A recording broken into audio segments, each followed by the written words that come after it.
Live from Mike Miley Stadium in Metairie, Crescent City Sports is proud to bring you high school baseball.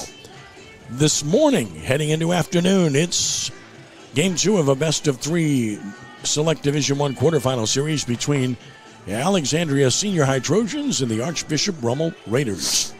And a pleasant good morning to you, Ken Trahan in Metairie. Hope you had your coffee, your breakfast, you're wide awake, and you're ready to go because we are from Mike Miley Stadium, where Alexandria and Rummel play Game 2 of this best-of-3 series. Jim Merritt, Matt Merritt along for the ride, doing all the great work for us. And, of course, I am blessed to be joined by my good and great friend, Kenny Forsang, longtime analyst and, of course, Hall of Famer of Archbishop Rummel and great pitcher at Tulane. Kenny, always a pleasure. Great to be with you. Thanks, Ken. Great to be here. Beautiful day. Great day to play 2, we hope. Well, at least from Rummel's perspective, Alexandria hopes to play 1 because the Trojans earned that right by defeating the Raiders 1-0 yesterday in a splendid pitched game on both sides of the equation. Ben Askew was terrific for Alexandria. And then Nate Oney came in and got the strikeout to end the game. Of course, Giancarlo Arancibia pitched terrific for Rummel, but took the loss. And again, hits were at a premium, runs were at a premium. And it wouldn't shock me if that's the case again today, Kenny. No, I agree. It looked like, according to the stats, like Askew was I thought maybe their third pitcher with what the other guys are doing. But let me tell you something. All he did yesterday was come out and get outs. He kept our guys off balance.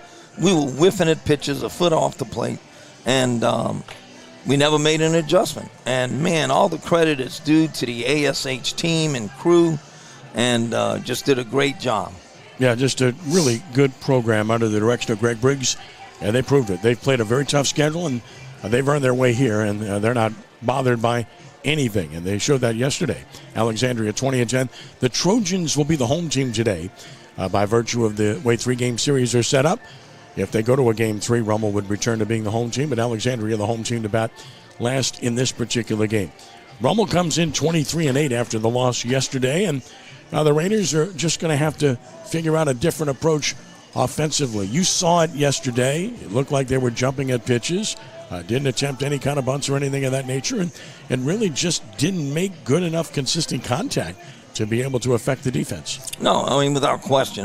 It was a frustrating day. I made the comment yesterday that I have gray hairs when I have kids that don't make an adjustment on a kid throwing easy, and I get gray hairs when I have a pitcher with a 5-run lead and walks the leadoff hitter. You know, they made no adjustments. He was throwing a curveball about a foot and a half off the plate in the left-handed batter's box, and we probably had 7 guys chase that pitch. And,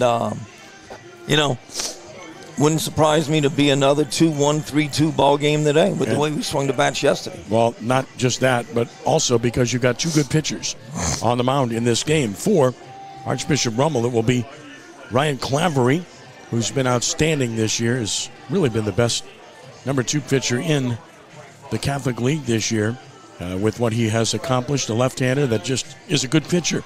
He's 7-1 with a 1.39 earned run average. But you get the best for Alexandria today in Jack Lee, who's had a terrific year in his own right. He's 7-2 with a 1.14 earned run average. Boy, you hear those gaudy numbers and you think it's going to be tough to score. Absolutely. And again, one of the frustrating things yesterday was I don't know if I still haven't seen Alexandria's catcher try and throw anybody out. I think we only tried 1 or 2 stolen bases yesterday, and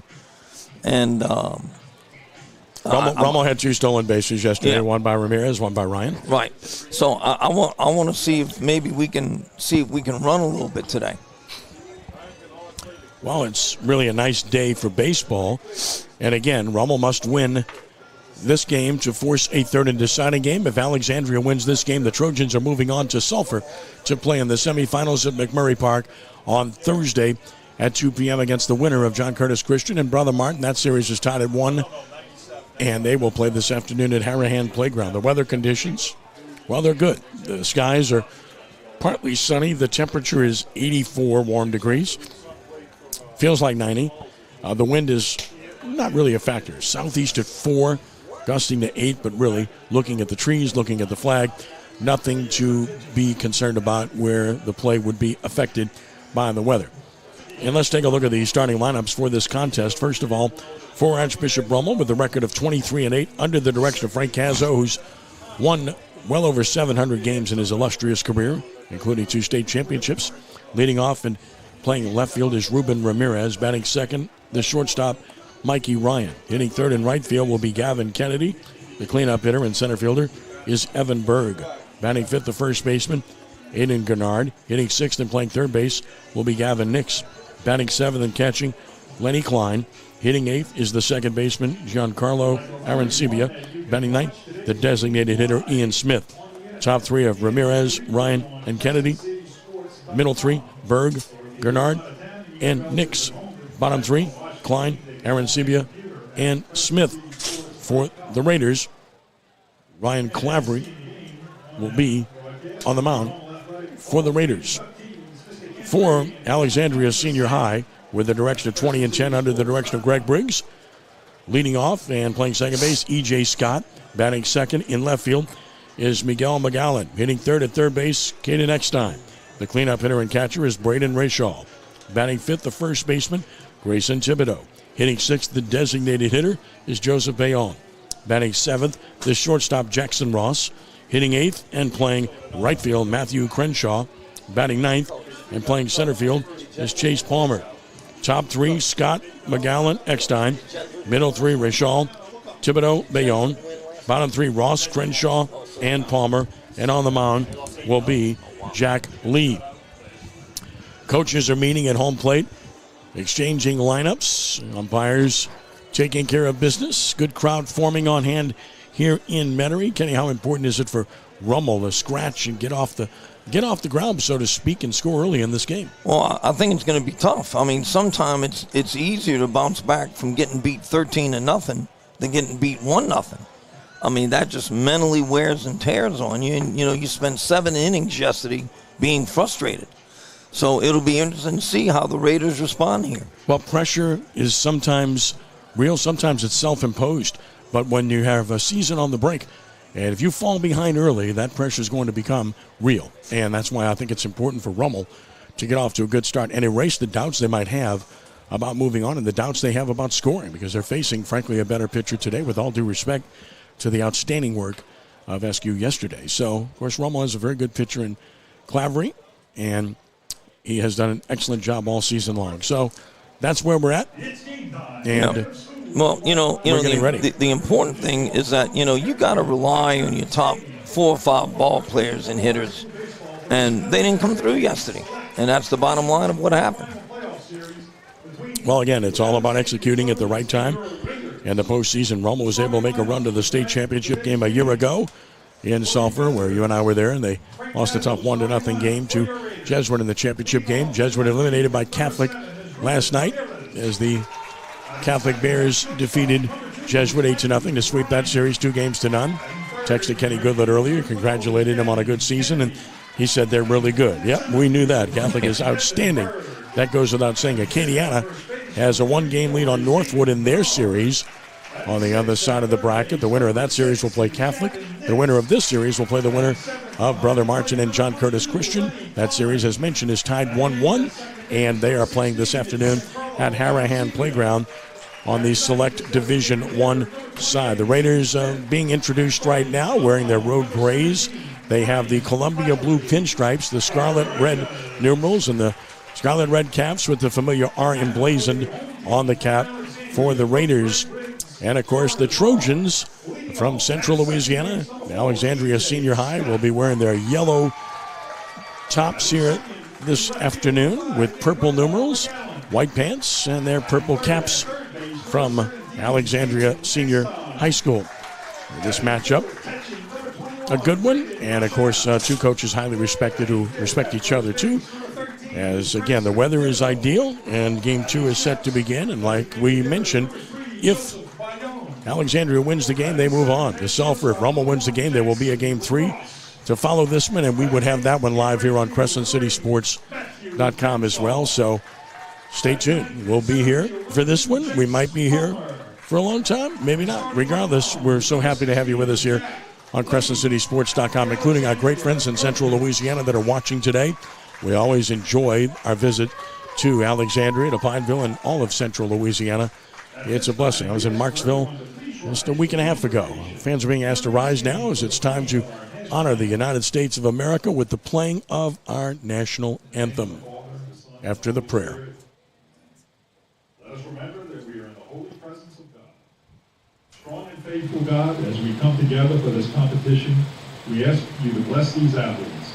May they give glory to you by using their talents to the best of their abilities.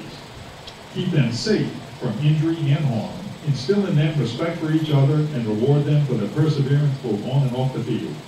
Lead us all to the rewards of your kingdom, where you live and reign forever and ever. St. John Baptiste de La Salle, live Jesus in our hearts. Thank God Almighty. In the name of the Father, the Son, and the Holy Spirit, amen.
Ready to go between Alexandria Senior High and Archbishop Rummel from Mike Miley Stadium in Metairie, along with Kenny Forsang. I'm Ken Trahan, and we're glad you've joined us here this afternoon as the Trojans take to the field. The outfield alignment will have McGowan in left, Palmer in center, with Crenshaw in right, Eckstein at third, Ross at short, Scott at second, Thibodeau at first. Rachel does the catching. On the mound will be the right-hander for Alexandria, Jack Lee. Well, Lee has been outstanding this year, and here's what you need to know about Jack Lee. He is a freshman, and look at what he's done on the highest level in Louisiana as a freshman. Jack Lee has made 10 appearances. 8 of those have been starts. He has a 7-2 record and a 1.14 earned run average. 1 save out of the bullpen. In 49 in the third innings, he's only given up 35 hits. 15 runs, only 8 of those earned. He's walked 20 and struck out 54. He's hit 3 batters, has a whip of 1.11. That's special stuff for anybody, but in particular for a freshman at the 5A level, Kenny. No question. You know, he's going to be mid-80s. He's going to throw a changeup and more of a slider. And, just cannot be more impressed with his numbers as a rookie. You know, and let me tell you something else about this ASH team. There's 3 seniors. There's 3 seniors on it. So, I mean, how good are they going to be for years to come? Yeah, there's a lot to look forward to if you're a Trojan fan. There's a lot to look forward to today because they're a game away from getting to Sulphur. If they can win one here today, and they got 2 chances to do it, starting right now against the Raiders as Lee is finishing up his warm-up tosses. And we're ready to go here. The Raiders will send up Ramirez, Ryan, and Kennedy to oppose him here in the first inning of play.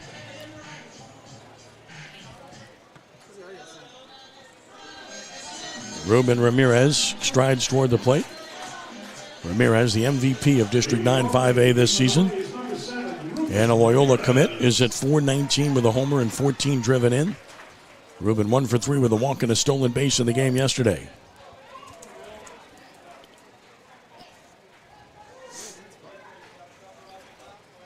Lee always works from the stretch. First pitch of the ball game is a breaking ball high. We're underway at 12:04. 1-0 to Ramirez. Straight up for Ruben. Third baseman cheats in slightly. Swings and fouls it. It's 1-1. Raiders are an aggressive, swinging team. That's the approach they take. That aggressiveness hurt them yesterday. Ball and a strike. 1-1. Chop toward third foul. It's 1-2. So Lee gets ahead. Ball and 2 strikes. Sun peeking through now on a warm day. Lee getting the sign from Rishal, ready with the 1-2 pitch. Fly ball foul, right side, out of play. Over toward the Rummel bullpen area. So it remains a ball and 2 strikes on Ruben Ramirez. Good at bat here for Ruben. He's extended him already with a few pitches. Fouled a couple of pitches off. It's good at bat. 1-2 pitch. Breaking ball high. It's 2-2. So the breaking ball thus far hasn't really broken for Lee. 2-2 the count. Right. His release point is way too early, and it doesn't have a good spin, so he's got to make some adjustments.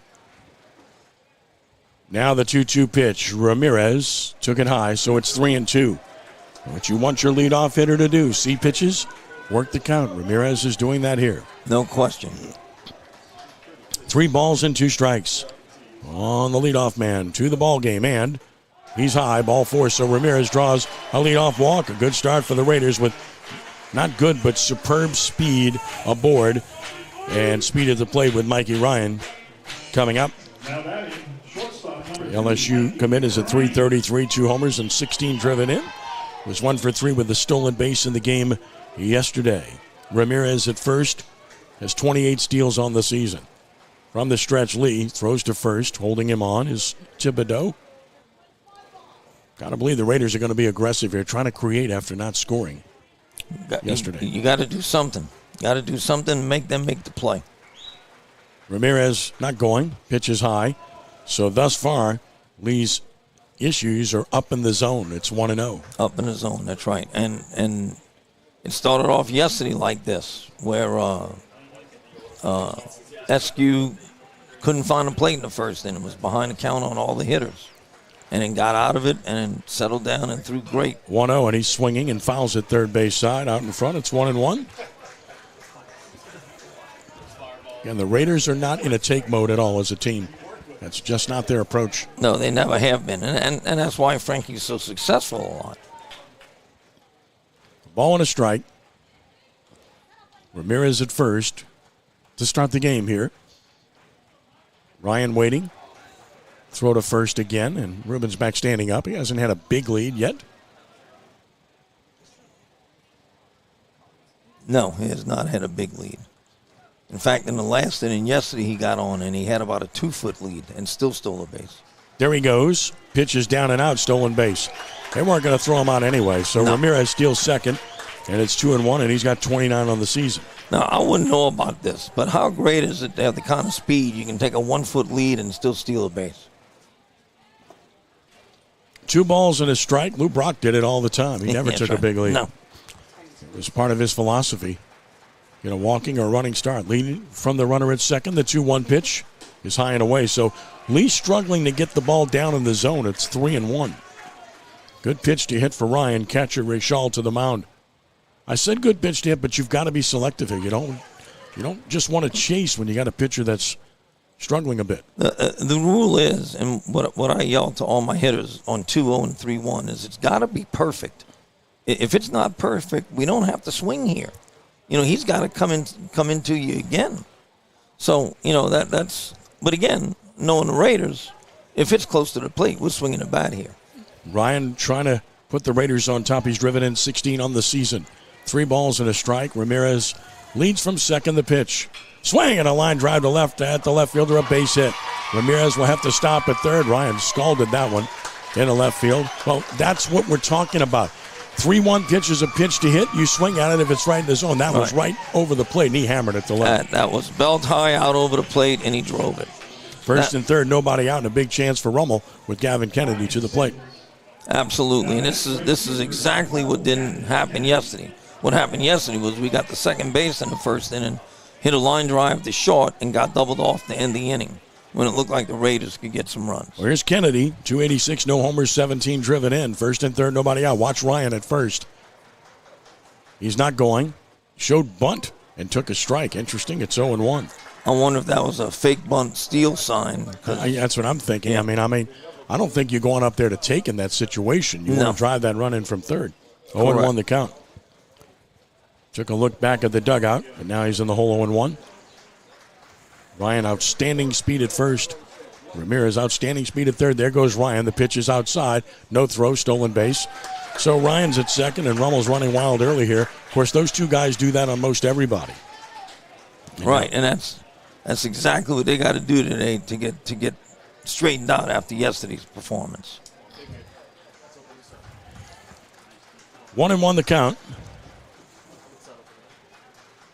From the stretch to the plate. Ground ball up the middle will get a run home. Play will be to first, and Rummel takes a 1-0 lead on a productive out by Gavin Kennedy. Good approach, take it up the middle with the infield back. Ramirez scores. Rummel is on the board for the first time in the series. Ryan the third with one out. Kennedy with his 18th RBI. And that's good baseball. Getting the runners over, getting the ground ball to the right side, able to get a run across. And now we got the second run, sitting duck over here at third base. And here's Evan Berg trying to bring him in. 308 hitter. No homers, 21 driven in. 0 for 3 yesterday. Pitch to Evan. Swinging a foul, trying to drive that run in. Two-lane commit. It's 0-1. Now, let me tell you, another thing about yesterday. Out of the 21 outs, I want to say probably 10 fly balls were hit yesterday. And the ball wasn't carrying all that well either. No, it was not. It was dead. Here's thick. It is again today. 0-1 the count. Here's another to Berg. Breaking ball hit hard, deep short. That'll get the run home. Berg might beat it out. Throw to first. He is out at first by a step. But a good job by Berg. And it's 2-0 Raiders. And this is good baseball from Rummel. Exactly. And that's a great play by that shortstop because I thought it was a base hit in the hole. He went and got it, pivoted, and made a great throw to first base. Yeah, really good job by Ross to keep it from being a bigger inning. It's 2-0 Rummel. And here's Aiden Gernard. A 250 hitter, 3 homers, and 18 driven in. He was 0 for 2 with a walk yesterday. Stretch pitch. Breaking ball hit to short. Ross handles that. Sets and throws. Got his man. Inning over, but a good inning and a good start for the Raiders. 2 runs on 1 hit. No errors and nobody left. Bottom of the first coming. The Raiders 2 and the Trojans to the plate with Clavery to the mound. Well, you need it. We said it in the pregame. How important was it to start early and maybe take some of the pressure off? Well, that was a good start for Rummel. Absolutely, and it's so great to see a crooked number up there after the zeros yesterday. So, it looks like the Raiders have responded. It looks like the Raiders are coming ready to play today. Now, we have to come out and throw strikes now. We have to come out, put the ball in play, make them get 3 or 4 hits to get some runs. So the Raiders will take to the field.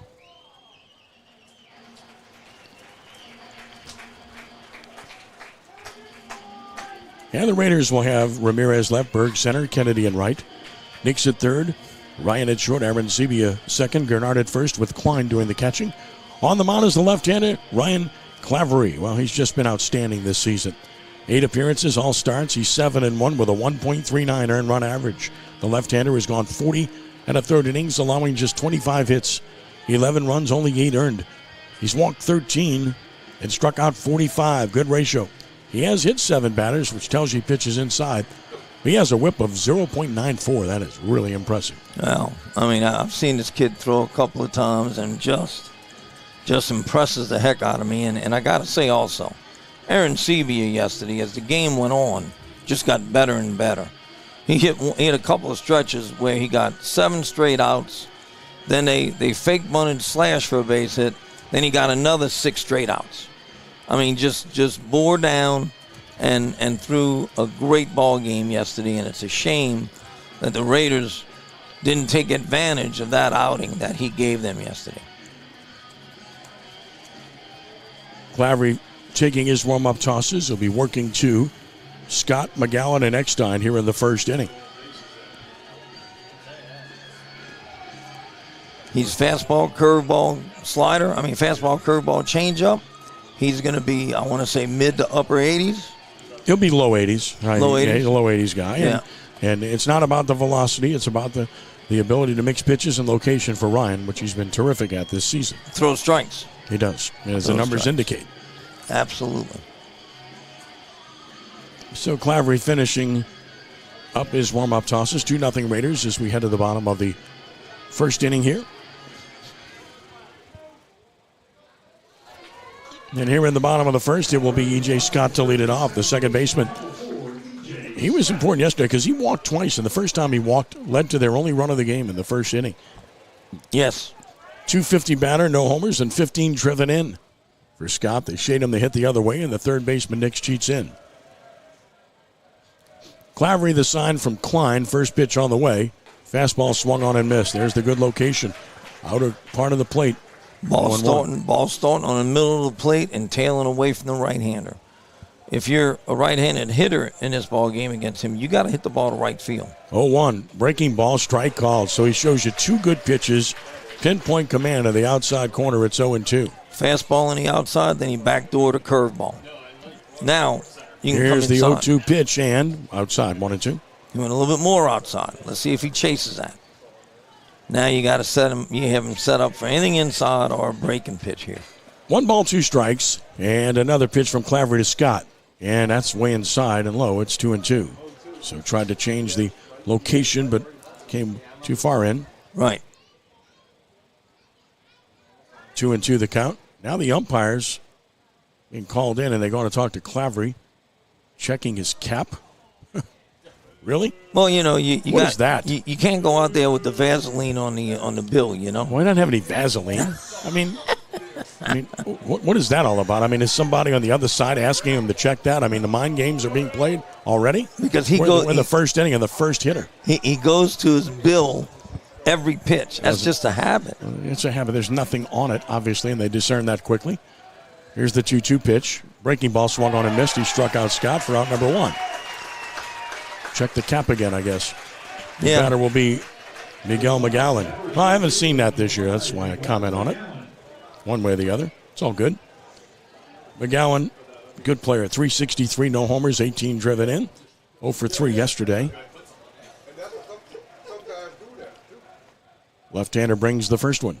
Swing and a miss. Good breaking ball. It's 0-1. Throwing a great breaking ball here in the first inning. If he keeps that up, that's going to be hard to hit. No balls and a strike. Clavery with another. High with a fastball. It's 1-1. And, we don't really know how good the Ash hitters are. I mean, they faced Alexandria yesterday. They got 2 hits. Well, they hit 319 as a team. That tells me enough. They're a good hitting team. So Alexandria just... He was that good. Yep. 1-1 is beat toward third. That is a foul ball. And it is 1 ball and 2 strikes. Nice play there. Just let that ball go foul because he wasn't throwing him out. Yeah, it's a turf field, all turf infield, grass outfield. But because it's a turf infield, you're not going to get balls kicking back and forth. Wherever it's directed is where it's going to go, typically speaking. It's a ball and 2 strikes with 1 out here in the bottom of the first. And McGowan back in. Let's see if he comes back curveball here. On 1-2. Fastball fouled out of play. Count holds 1-2. Doing such a good job of mixing his speeds here to start the ball game.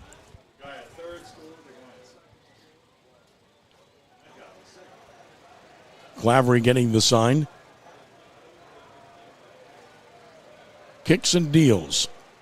Chopper to the mound. Ryan has it. Runs toward first. Throws over there. Threw it wide. Runner's going to go to second, and that's a huge mistake by Rummel.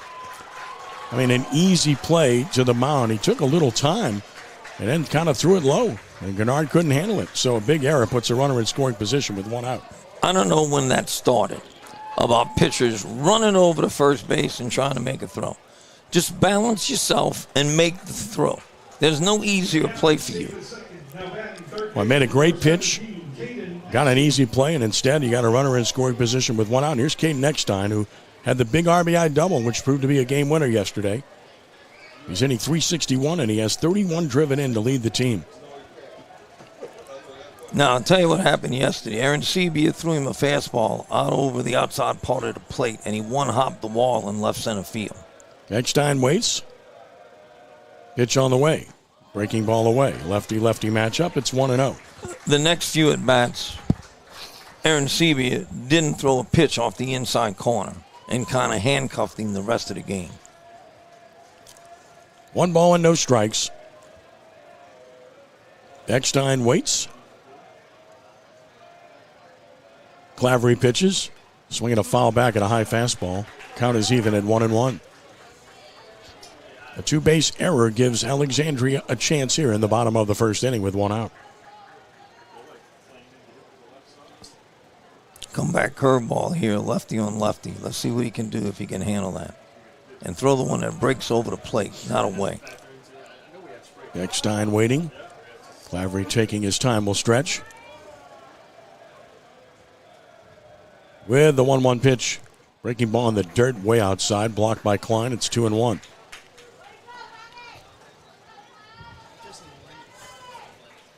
Two balls and a strike.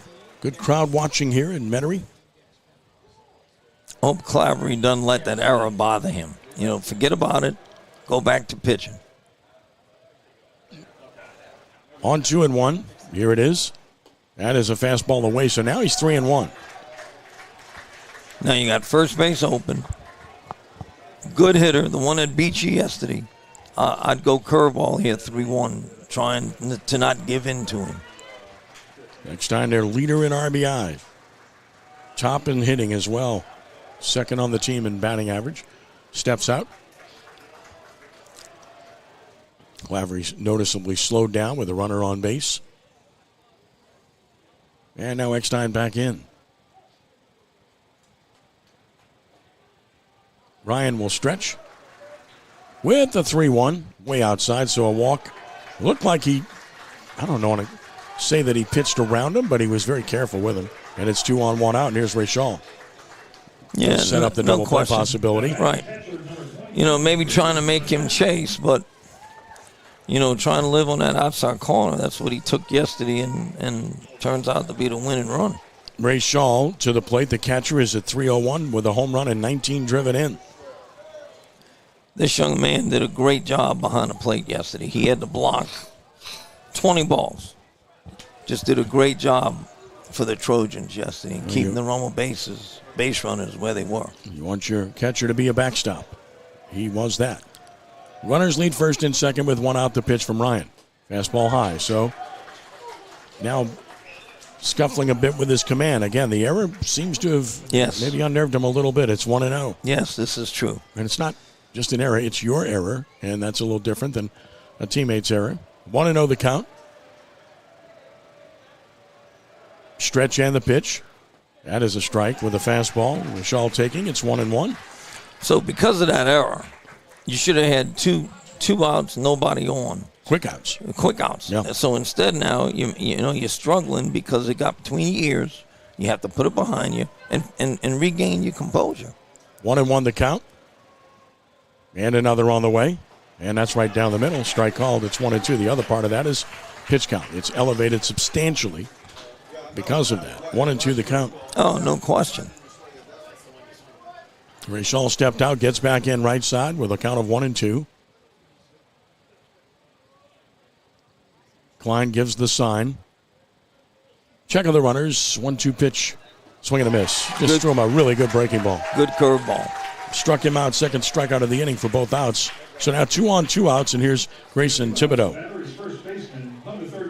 Thibodeau is hitting .297. He has no homers and 15 driven in. Was 0 for 3 in the game yesterday.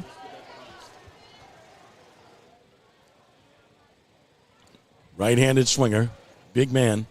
Thibodeau in there. The sophomore. Boy, he's just a sophomore. Look at the size. Well, that's what I said yesterday. They got a couple of big guys. Look like they play linebacker on a football team. The bats look like toothpicks in their hands. Grayson in there from the right side. McGowan second. Eckstein at first.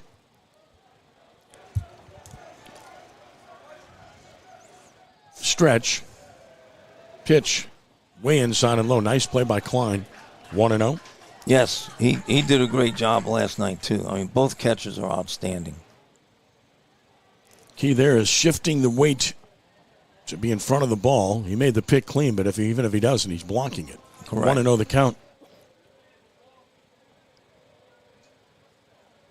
Here's another. Fastball rocketed into the corner. Will score at least one. One run is home. Second runner's going to round third.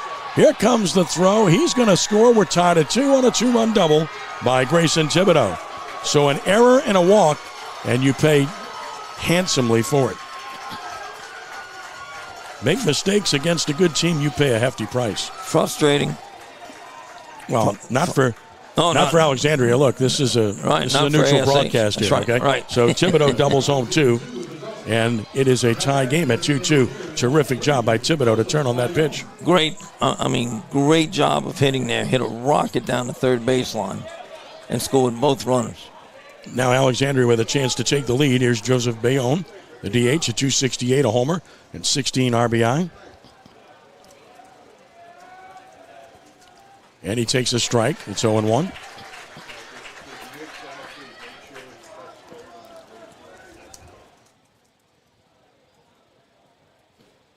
No balls and a strike.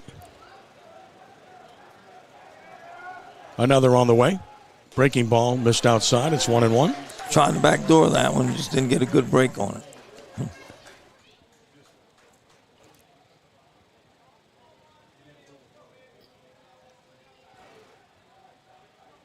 Clavery ready. 1-1 pitch. Way outside. Wild went back to the backstop. Throw to third. He is out at third. Nice pick by Nix, and the tag applied on the throw by Klein to get Thibodeau to end the inning and got Clavery out of a mess when he was scuffling. 2-run score in the inning. And they did it on one big hit, one big error. Nobody left. After one, starting over, tied at 2 here on CrescentCitySports.com. Well, the positive for Rummel was erased immediately by its own errors, own mistakes. Right. Now, let me tell you something. You can't blame the runner on getting thrown out at third just now. You know, he left on a pass ball, and it just bounced right back to the catcher. No, he did the right thing. Right, he did the absolute right thing. So there's nothing wrong with that. And, both the catcher and third baseman did great jobs, did a good job of getting the ball and then throwing it down to third base. And Nix did a great job of picking it down there. But, new ball game, it's 2-2.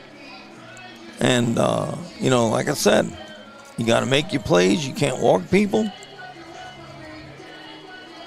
Well, it's all about the error, which was just a completely avoidable error. It's an easy play, and it just didn't happen. Right. The tough plays are one thing. The easy plays you've got to make. And they didn't make it, and the game's tied, and also pitch count for Clavery way up to 24 after one inning. Well, when you're playing a bad team, that errors like that may not hurt you. Right, they won't hurt you. But when you're playing a good team, you can't do that.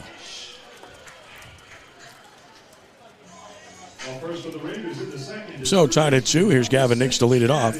Just made the nice play at third. He's at 357. The Louisiana Tech commit. 2 homers, 29 driven in, 1 for 3 yesterday.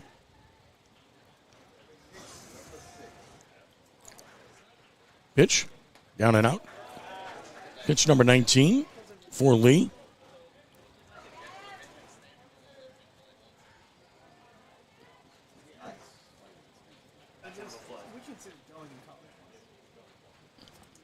One 1-0 is outside, so 2-0 to Gavin. Klein and Aaron Sebia to follow.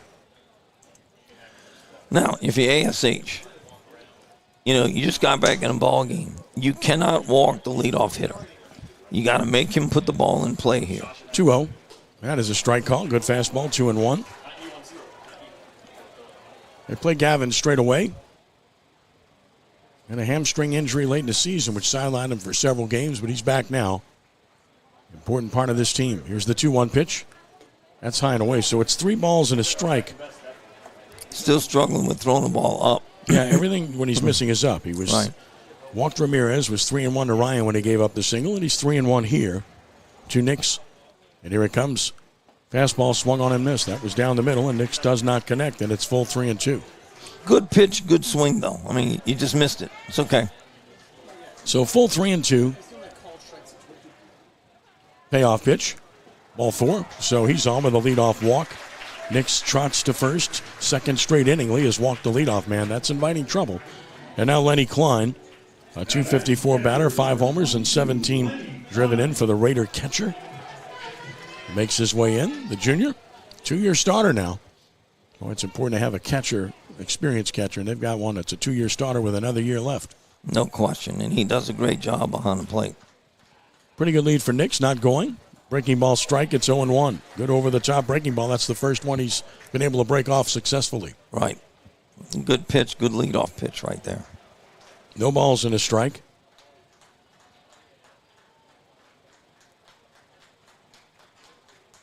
And another. Swinging a pop-up right side. Right fielder That's toward trouble. the line. On the run, it's foul and can't get it. Oh. So it's 0-2. I mean, no chance that ball was going to be fair.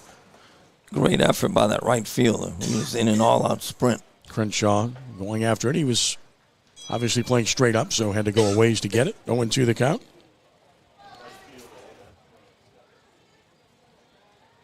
No balls, 2 strikes.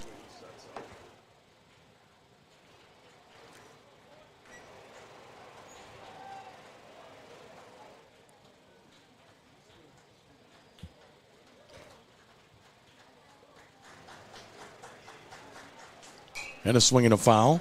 Holding it 0-2. Tied at 2, top of the second. Klein holding the count at 0-2. Having a good at-bat here. Nix with a lead. Pitch to Klein. He swung at a bad ball and strikes out. That pitch was way outside, 1 out.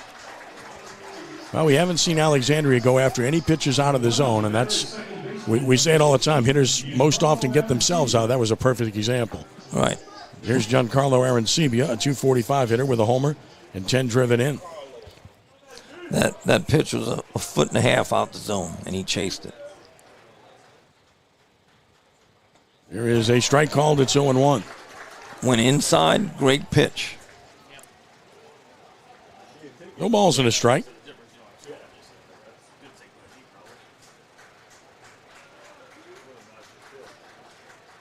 And the pitch. Breaking ball beat foul. It's 0-2. Good curveball. So he's found his breaking ball here in the second inning. Yes, throwing it very well this inning.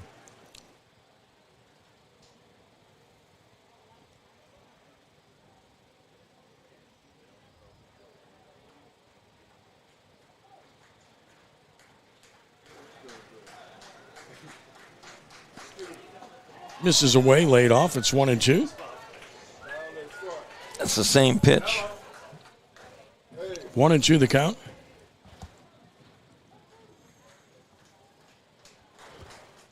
Stretch, and the pitch.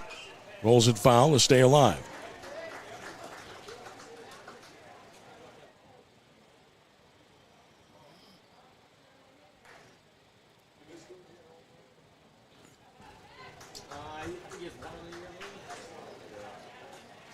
In general, no.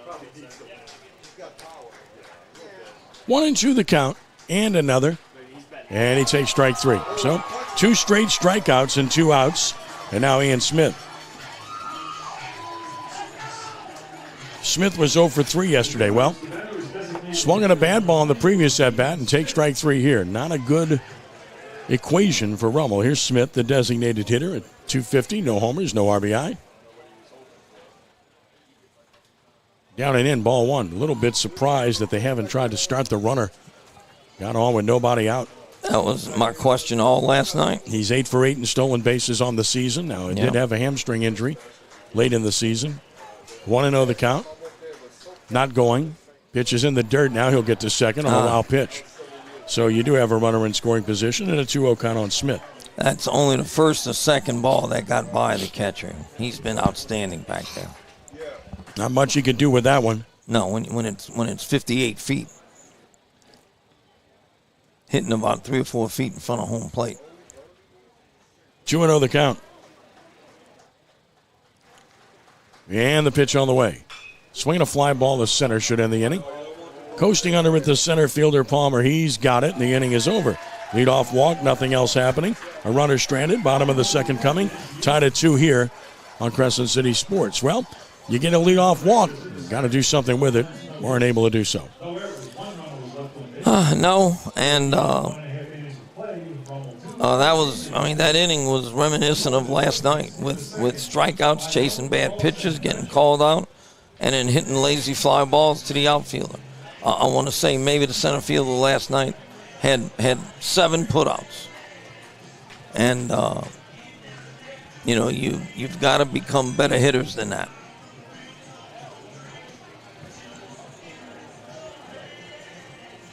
So we go to the bottom of the second, tied at 2. Back to the mound goes Clavery. Started off looking really good, but then that error just changed everything in the bottom of the first inning. No question.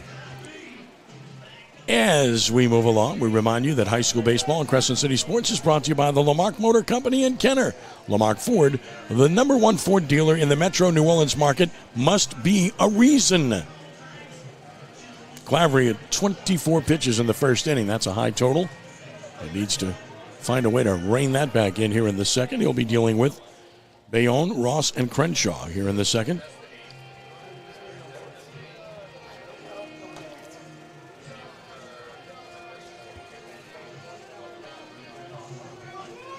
On first for the Trojans in the second is designated hitter number 3, Joseph Bayonne. There's Joseph Bayonne to the plate, the designated hitter at 268. He has a home run, 16 driven in, 0 for 2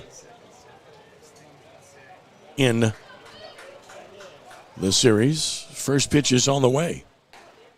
Well, we got a strike called. That was like just off the corner. It's 0-1. No, Coach, that wasn't just off the corner. That was way off the corner. We speak truth here. 0-1 the count. Next pitch. That's a good pitch. Fastball strike at the knees, 0-2. So working out, working in. Good stuff, 0-2. No balls, 2 strikes. Next one on the way. Swing and a miss. Pitch. Good breaking ball. Catcher has to pick it up and throw to first. Does for the out. So strikeout number 3, 1 out here in the second. And Ross will bat.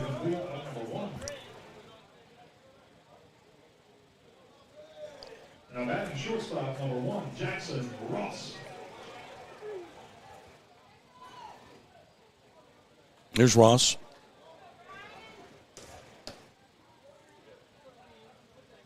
Pitch is high for ball 1. Ross, 363, no homers, 21 driven in. Was 0 for 3 yesterday.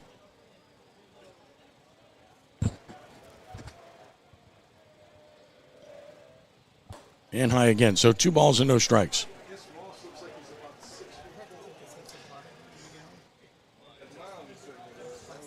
Just once in a while, he loses his release point and everything's up. Got to get back and make adjustments. 2-0. That's a strike, and it's 2-1. Ross taking all the way. 2-2 here in the bottom of the second inning. Hits are even at 1. The error is the difference. One big error for Rummel led the 2 unearned runs in the first for Alexandria. That's way outside and high, so he's been out of the zone by a good margin here to this hitter, and he's 3-1. Right. Got to step off, got to regroup, get reset. 3-1. Swinging a foul back. He swung at a high fastball. 3-2. You took the words right out of my mouth. I thought he swung at ball 4. Count full 3-2.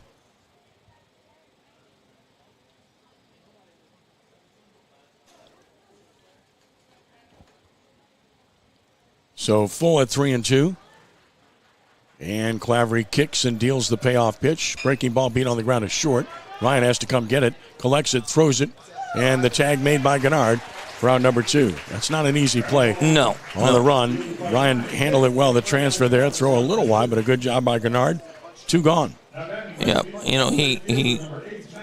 He made that look a lot easy, even though he didn't make a perfect throw. First baseman did a great job of coming off and making the tag. 2 gone for Matthew Crenshaw, the right fielder. 292 hitter, no homers, 11 driven in. He had the other hit for them yesterday, one of their 2 hits, and had a walk. So he was on twice. Lefty-lefty matchup. Shows bunt, takes a good curveball for a strike call. I think this is the player that fake bunted, fake bunted slashed for a base hit yesterday. Clavery with the 0-1 pitch. Bounced it, 1-1.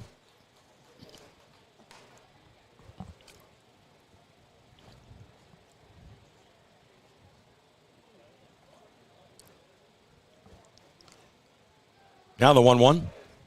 As a breaking ball, that was a good pitch, called a ball. So, seen one that was called off the plate a strike. That looked like a strike. It's not where it lands, where across the plate. Certainly looked like a strike. It's 2-1. And a lot of people don't understand that. Foul back, it's 2-2. Well, it's a slow curveball, so clearly where it lands is not where it crossed the plate. No. Different with a fastball or with a hard-breaking ball, but you got to keep that in mind. And that catch by Klein was made right on the black. Right. 2-2 the count. Right. With 2 outs. Another pitch on the way. Crenshaw just checked his swing on a breaking ball, did not go, and it's full 3-2. Coach is arguing, but I don't think he went. Close, but again, when it's gone against you on a previous pitch, you're a little bit more sensitive to it, and sure. For good reason. 3-2 the count. And the payoff pitch on the way. And he's going to ring him up, and it took him like a half second to do it. Right. Called him out on strikes. Right. Inning is over. In the inning, nothing across. So it's on to the third. It's tied 2-2. It's almost like he thought about it, right? Well, it's like he said, okay, we missed the last 2 pitches, so let me give him this one. Oh, strike 3. It's a good pitch, and again, when you around the plate like that with good pitches, you kind of get a call eventually. Got one there. That's right. So nothing across. We go to the third, tied at 2 here in Game 2 of this best-of-3 series with Alexandria leading in 1-2. Along with Kenny Fursang, I'm Ken Trahan from Mike Miley Stadium. We are glad that you are with us. And Raiders will have the top of the order up in the third. Ramirez, Ryan, and Kennedy against Lee. Lee is at 36 pitches through 2 innings. He's walked 2 and he's struck out 2. What have you seen from Jack Lee thus far, Kenny? Great stuff. That's good stuff. He's found a curveball last inning. Got himself into a little trouble in the first inning, but comes back last inning and just does an outstanding job. Well, I think the key for Lee is that, he struggled in the first, gave up 2, but then he got a huge lift when his team got him those 2 runs back. And as a pitcher, that just changes your psyche, doesn't it? Oh, no question. It puts you back in a ball game, and it puts you back in control. And talking about those calls, I don't know if you saw the A&M LSU game last night. Did not. But A&M appealed 5 calls, and all 5 calls went A&M's way. So it makes you wonder sometimes. Well, the one on the home run I did see, that was taken away, and that was just ignorant on the part of a fan. Cost his own team. That's right. Here's Ruben Ramirez, who walked, stole a base, scored a run in the first. First pitch. That's a fast strike. It's 0-1. But as a coach, it makes you think, are these people against us or what? It's just natural to think that way. No balls and a strike. Lee from the stretch, as always, brings it. Ground ball to second. Should be easy. Scott to first. Takes care of Ramirez. 1 out. And now 4 in a row set down by Lee. And again, struggled early, but once his team got him those runs, he looks like a different guy. That's right. And here's Mikey Ryan, who singled, stole a base, and scored a run in the first.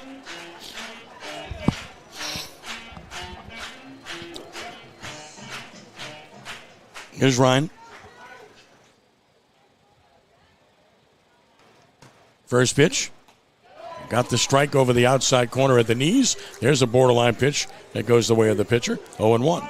I can't decide if this guy is a pitcher's umpire or not, because one time it'll be a strike and the next time it won't be. Breaking ball sits high and tight. 1-1. In the top of the third here, we are tied at 2. Rummel, the visiting team in this one. 1-1 the count. Ryan swings and hits it in the air to center. Will stay in the yard. Center fielder coasting under it. Palmer, easy chance, 2 outs. 5 in a row set down by Lee. And now Gavin Kennedy, who grounded out to drive in a run in the first, will bat with 2 outs, nobody on.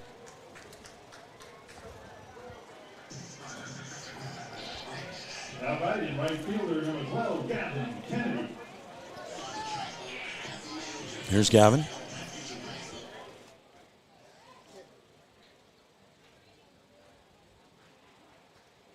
First pitch. Breaking ball, fly ball left field. Left fielder coming on. Can't get it. Drops in for a bloop single. Kennedy bloops a single to left on the first pitch he sees to keep the inning alive. That is a great effort by that left fielder and the shortstop. Now Evan Bird, who drove in a run with a ground out his first time up, will bat with 2 outs. Kennedy hasn't run much this year. He's only stolen 2 bases. So not likely to be running here. No, I wouldn't think so. Here's Berg. Kennedy has a good lead, though. There he goes. Pitches down and out. The throw down is in time for the out. Kennedy says no. Shortstop makes the tag. Umpire says yes. Cazzo's going to argue. He had to bring the tag across. The question was, did Kennedy get to the bag or not? They can't change the call. Kennedy won't leave second base. Umpire's going to talk to Coach Cazzo. That wasn't close. Quite frankly, if we had the replay, I mean, he looks at he's safe. I mean, the replay pretty much indicates he's safe. And again, not the best called game we've seen thus far. Let's just leave it at that. And again, objectively speaking, just want to get the calls right. I don't know where these umpires are from. Benefit of replay, and again, that helps. They don't have that, but way it goes. Nothing across in the inning. With a hit, nobody left, so bottom of the third coming, and still tied 2-2 here. High school baseball in Crescent City Sports is brought to you by Rhino Shield Mid-South. Tired of painting year after year? Go Rhino! Rhino Shield resists chipping, cracking, flaking, or peeling, and is backed by a 25-year warranty. Get your free estimate. Visit rhinoshieldmidsouth.com or call 833-233-7181.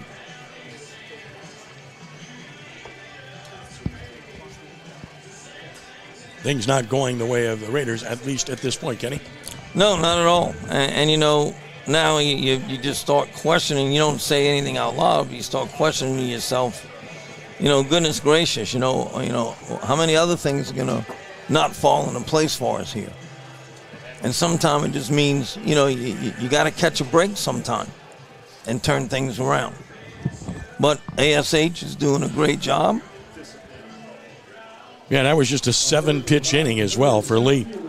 Didn't have to work at all, despite giving up a base hit. Exactly. So it is Chase Palmer to lead it off in the third. This will be the 40th pitch from Clavery. He's walked 1, struck out 4. Showed bunt, took one that bounced up there. It's 1-0. Got Nix charging from third. Ball and no strikes.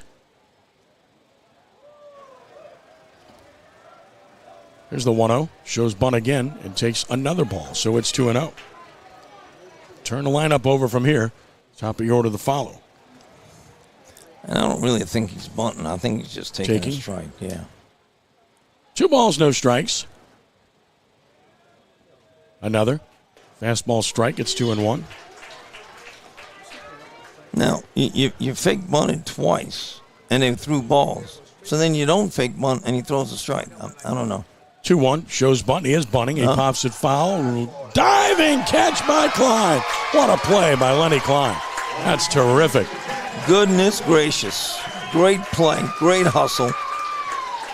For the catchers, it's hard to find the ball off a foul ball like that. He did a great job. Yeah, you got to flip the mask, find the ball, race toward it, and in this case, dive for it, fully outstretched, and he makes the catch for out number 1. And the batter will be E.J. Scott. Scott is struck out swinging. That was in the first. Pitch on the way. That's a breaking ball strike. It's 0-1.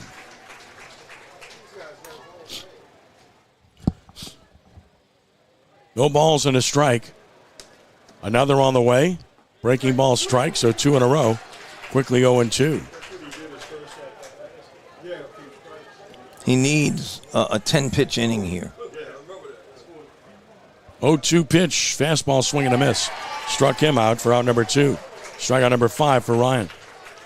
Throw goes into left field. I want to see that. Here's McGowan, who reached on an error his first time up. Difference in the ball game right now. That error. Without a doubt.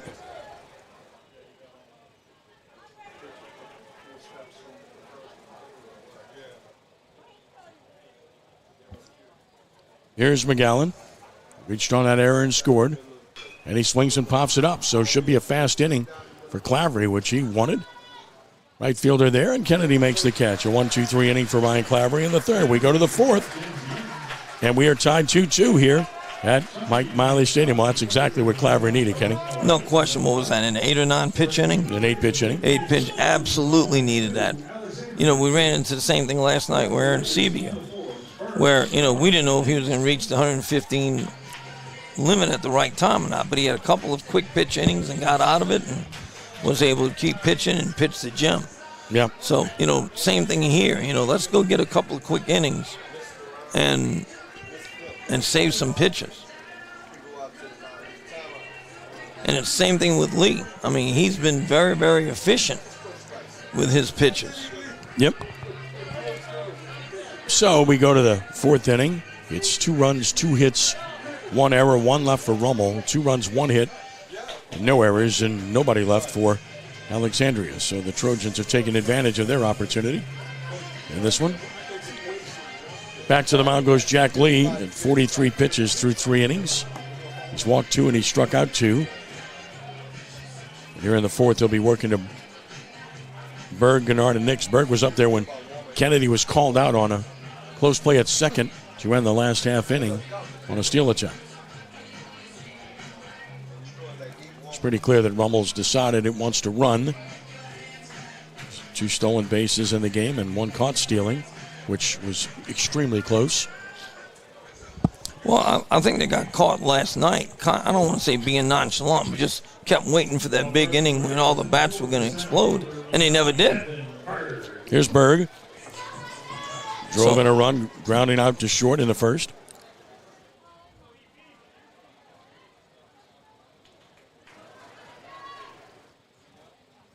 Lee getting the sign from Richal.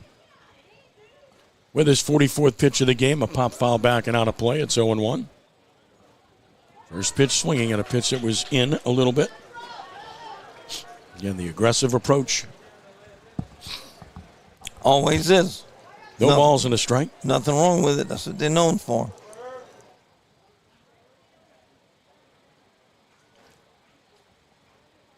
The 0-1.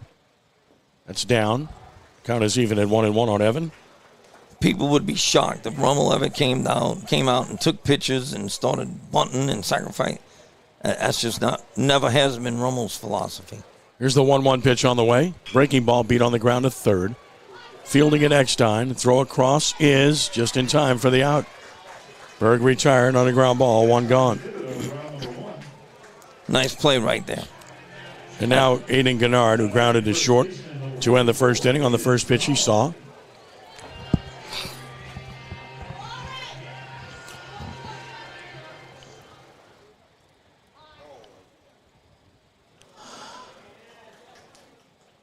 Lee delivers. Breaking ball strike at the knees, 0-1. Gennard looks back. 0-1 the count. Pops him straight up. Easy play. Right fielder coming under it. There, waiting for it, collecting it, is Crenshaw. 2 outs. So 2 disposed of quickly here. And now Gavin Nix, who walked back in the 2nd, will bat with nobody on. Number 6, Gavin Nix. There's not much in the way of hard contact. Didn't have it yesterday and haven't had it thus far today. Mikey Ryan hit a line drive base hit. And that's been about it. There's a strike called. It's 0-1. The other hit was a bloop single. No balls and a strike. You got to swing the bats better if you want to stay alive. If you're Rummel. 0-1 pitch. That's up, a ball, 1-1. Got to put the ball in play, but it's got to be something a little bit hard. Everything's been easy. Slow ground balls right at him. Lazy fly balls. 1-1. Away with an off-speed pitch, 2-1.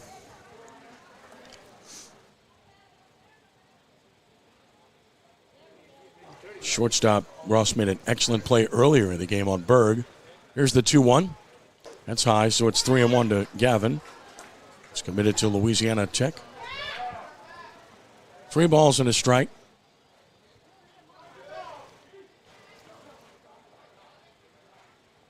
And the pitch from Lee. That's ball 4, so Nix walks for the 2nd time. Down to first he goes. Lenny Klein will bat. Has to shed the shin guards. Frank Cazzo came to have a few words with him. We'll get the runner at first. Remember, Nick's had that hamstring problem that I spoke of earlier. Nate Ryder is going to run at first. Nate Ryder. Now, he has walked Nix twice, so it makes you wonder if he struggles a little bit with left-handed pitchers throwing strikes. Left-hand batters throwing strikes. Here's Klein, struck out swinging in the second.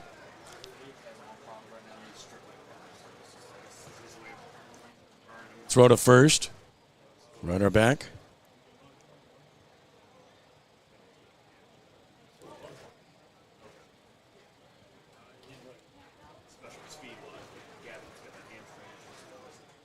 Stretch pitch.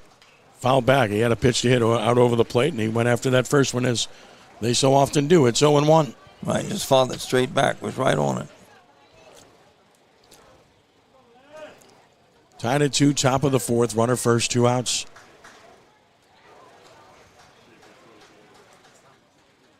Throw to first again. Runner back. Held on by Thibodeau.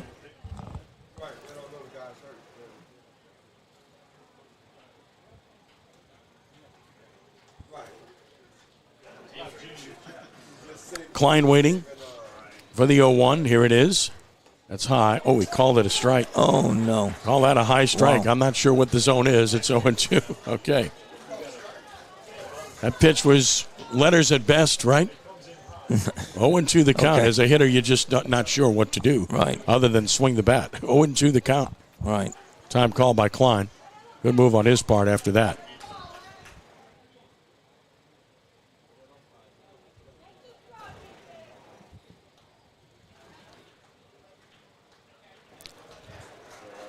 Oh-2.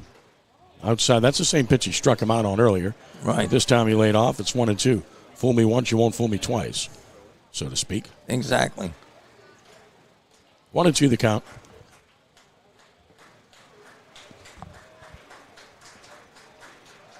Swing and a miss. He swung at another pitch high and out of the zone. The inning's over. So twice he's gone out of the zone to strike out. No runs, no hits, and a runner stranded. That's 2 left for Rummel. Not putting bat on ball enough. Bottom of the fourth, tied at 2 here from Mike Miley Stadium. And the longer it goes in a tie game, the more pressure there's going to be on Rummel in this game. They got the good start they needed, but then made the mistake. But then their offense has just not been there. It hasn't been there the whole series thus far. So there's 2 hits today and 1 a blue pit, and they've got to change that if they want to advance. I've seen this team play a few times, and they swing the bat so much better than what they are. But you got to give credit to the Alexandria Senior High staff so far. Without a doubt. SQ yesterday, the young man that came in to get the last out, a called strikeout, and then what the young man Lee is doing today. And he's a freaking freshman. Goodness gracious. Yeah, so impressive the way he settled in after that first inning. Done such a good job. High school baseball on Crescent City Sports is brought to you by Gibbs Construction, a leader in the construction industry in Louisiana and the Gulf Coast for more than 45 years.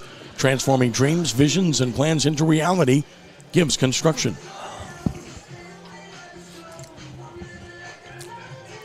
Heart of the order coming up for Ash. It'll be Eckstein, Rachel, and Thibodeau 3, 4, and 5 against Clavery. In the fourth, Clavery at 47 pitches. He's walked 1. He struck out 5. He's only given 1 hit, but again, the critical error just changed the game. And since then, It's been a different game. Rummel looked loose and looked really good with great approaches in the first inning, and since then, it's been back very much to the way it looked yesterday. Yes, no question. It becomes between the ears now. It's not physically, it's between the ears. Here's Eckstein, who walked and scored a run in the first inning. Those 2 runs were unearned, and they're certainly making a difference.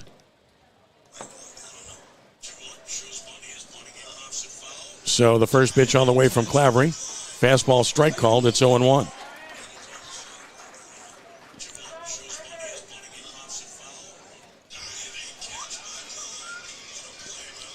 Here's the 0-1 pitch on the way. Breaking ball fouled, first base side. So quickly 0-2.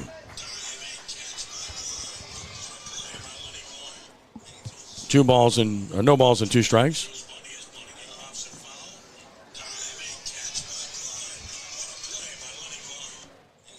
No balls and 2 strikes to count. Here it comes. Swinging a fly ball hit to center, right at Berg. He's there to make the catch. 1 out. So handled by Berg. Eckstein retired.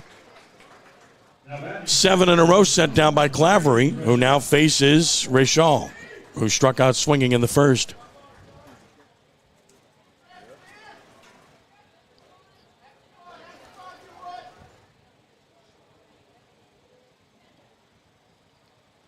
First pitch on the way. Ground ball foul, third base side. Took a Wait little on bit the off breaking that ball. breaking pitch. Yeah, took a little bit more off that breaking pitch. Good pitch. And he has really settled in now, like you said, setting down 7 in a row. Just throwing the ball very well. No balls and a strike. Clavery is ready, and he delivers. And he went around. That's a good pitch, like a changeup. It's 0-2. We hadn't seen that pitch from him. It's a good pitch. No balls and 2 strikes.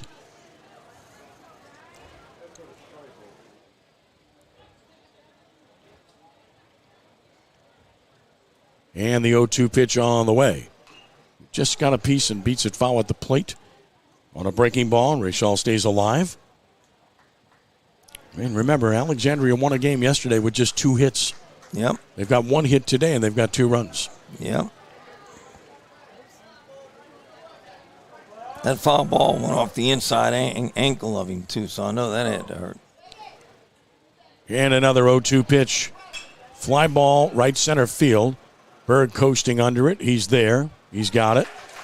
Round number 2. So Berg has retired the first 2. Here in the 4th, which will get Grayson Thibodeau to the plate. Thibodeau had the big hit of the game, the 2-run double with 2 outs in the first.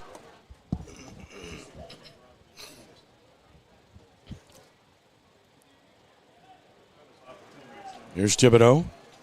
Now has 17 RBI on the season. After that 2-run double earlier. Now has 7 doubles on the season. Clavery delivers a breaking ball away. Not close to that. Got to be more exact than that. More of a cloud cover now here. Players don't mind that. Here's the 1-0. Ground ball slowly hit toward third, and Nix misses it. So the Raiders, again, mishandle the ball. That's got to be handled. That is not a very tough chance. And it's on turf. It's coming up for you. It's another error. The second of the game opens up the inning with 2 outs, and here's Bayonne. And the thing is, you got to know who's running. I mean, he had time to stop, set up, and throw on that. He didn't have to make a do-or-die play. And it was the right thing to do. The third baseman had to cut that off because it slowly hit, but just didn't make the play. Right. Yeah, no, just misplayed that.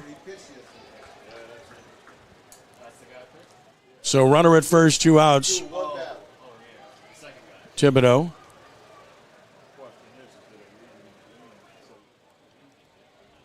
Stretch by Clavery. Pitch on the way. Swing and a miss. It's 0-1 to the pinch hitter, who is Nate Oney. So Oney hitting for Bayonne. Oney was yesterday's closer who got the save. He's hitting here for Bayonne, and it's 0-1. Oney hitting 297, 5 driven in. Takes a strike, and it's no balls and 2 strikes. Well, even if you get out of the inning, the thing about errors is you extend the pitcher. You know, pitch counts continue to grow. Right. Making him throw more pitches. Had they not made the mistake in the first, his pitch count would be 10 pitches less right now. No question. No question. He's been very efficient. No balls, 2 strikes. Ready with another. Breaking ball, ground ball, right side. Second baseman Aaron Sebia has it. Throws him out. In the inning, no runs, no hits, 1 error, and 1 man left. First stranded in the game by Ash. We've played 4. We're tied. Rummel 2 and Alexandria 2 here on Crescent City Sports. And good job by Clavery to pitch around the error. Correct. Did a great job. You know, you just cannot keep giving a good team free base runners with walks, with errors. You know, Clavery has not been doing that. But, you know, I mean, 2 big errors are the story in the ball game right now. And that second one could have been another one just now. Well, you got to be impressed with both pitchers, with the way they've worked in this game. Both. I mean, Lee had a rough first. He's been terrific since. Clavery had a rough first. He's been terrific since. I've been impressed with all 5 pitches Yes. I've seen in this series so far. Now, we talk about the hitters, but pitchers deserve enormous credit for the way they've worked in both of these games thus far. Right, no question. Just throwing strikes, making people make plays. Aaron Sebia with 15 Ks yesterday or 14 Ks. I mean, just 14. Yep. Total dominance. Speed of Aaron Sebia, he'll lead it off. He struck out looking in the second. Made a nice play to end the inning, run about 5 or 6 steps to his left. Yep. Giancarlo facing Jack Lee, who's at 57 pitches. 3 walks, 3 strikeouts. First pitch, breaking ball strike. It's 0-1. Thought that was up, but if you're going to call that curveball up there, then you got to chase it. No balls and a strike. Here it comes. Fastball, that's off the plate, and that's called a strike. That's just not a good strike zone. No. That pitch is outside. I'm just not impressed, and I don't like to drill umpires because I love umpires and have so many friends, but that's just not a strike. It's 0-2 now. And I don't think that's a strike. It's 1-2. Well, we got to make sure. 1-2. Goodness gracious. That other pitch was on the white line to the left-handed batter's box.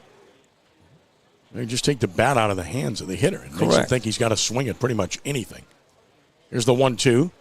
He does there on a pitch that was up and out of the zone, but he did get a piece. Right. I mean, but that was at his chin, and he's got to chase that because last time it was called a strike. So it's still 1-2 on Giancarlo? Inconsistent balls and strikes is a detriment to the good hitting teams. Another 1-2 pitch. That's outside, I'm sure. Called a ball, 2-2. No, you can't be sure.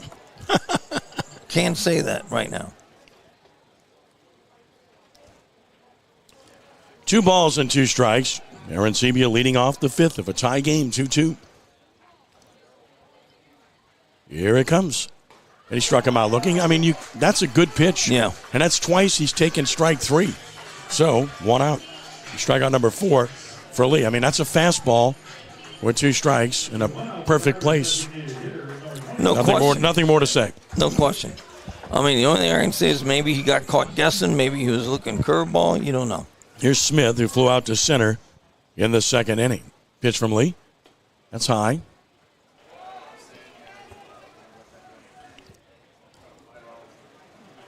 I'll say it again. This young man, just a freshman. Yes. So impressive. A lot of poise, a lot of mound confidence. 1-0 is a strike of the knees. Good pitch, 1-1.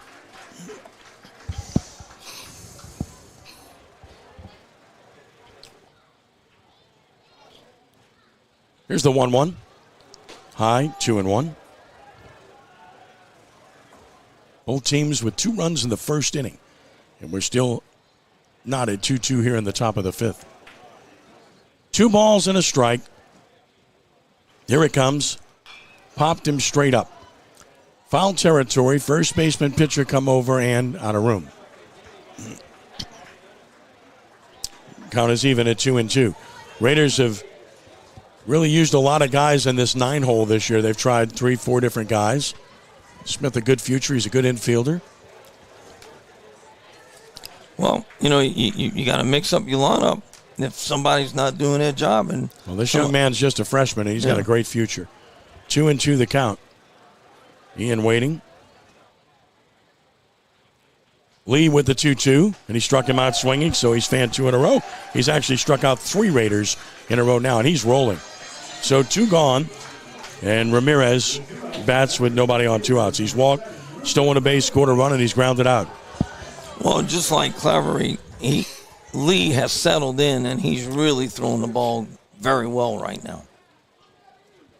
There's Ramirez trying to start a 2-out rally. First pitch, got the call off the outside edge, 0-1. Well, if you're Rummel, you know that's a strike, unquestionably, today. Yep. You have to make the adjustment. Here's the 0-1. That is over, but he's calling that high, I guess. And it's 1-1. That's just lacking consistency. No. He called the ball up earlier a couple of times, not there. And that was over the plate. That was actually a better pitch than the other two. 1-1. Breaking ball strike. That's a good pitch. It's 1-2. The Raiders just not getting a good read on Lee and not making very good contact. 1-2 the count with 2 outs. And another on the way. And a ground ball up the middle. Shortstop ranges to get it. Sets and throws and made a good play. Boy, he's a good shortstop. Ross throws out Ramirez. 1-2-3 inning. And let's take a stretch from Mike Miley where it's 2-2. Alexandria and Rummel going to the bottom of the 5th inning. And again, Lee got off the hook. Once his team got him those 2 runs, he's been completely different since, and he's been completely in control, Kenny. Right, absolutely. I mean, he has just settled down. You know, he's a freshman, so what is he, 14, maybe 15? And just in total control out there, not intimidated by Archbishop Rummel, which many people would be. And he is just throwing the ball up there, throwing strikes. And let me tell you something, Ash has made every play.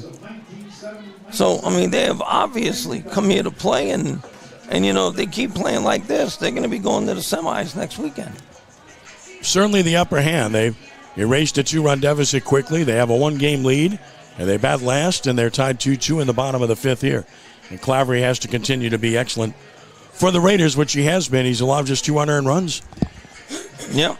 But he can't give up anything else if Rummel wants to have a chance to win this game. That's it. This Alexandria team is a well-tested team. They played a tough schedule this year, and studying this thing coming in, knew that would be the case and knew they would certainly not big enough for the moment because they played West Monroe twice this year, who's elite. You know, played Ruston twice, played Sam Houston, who's elite. You know, played Northwood, who's playing in the quarterfinals right now. Right. You know, they played a tough schedule. They played really good teams. Right. Their district seemed like a 2-team league, but they played a tough schedule.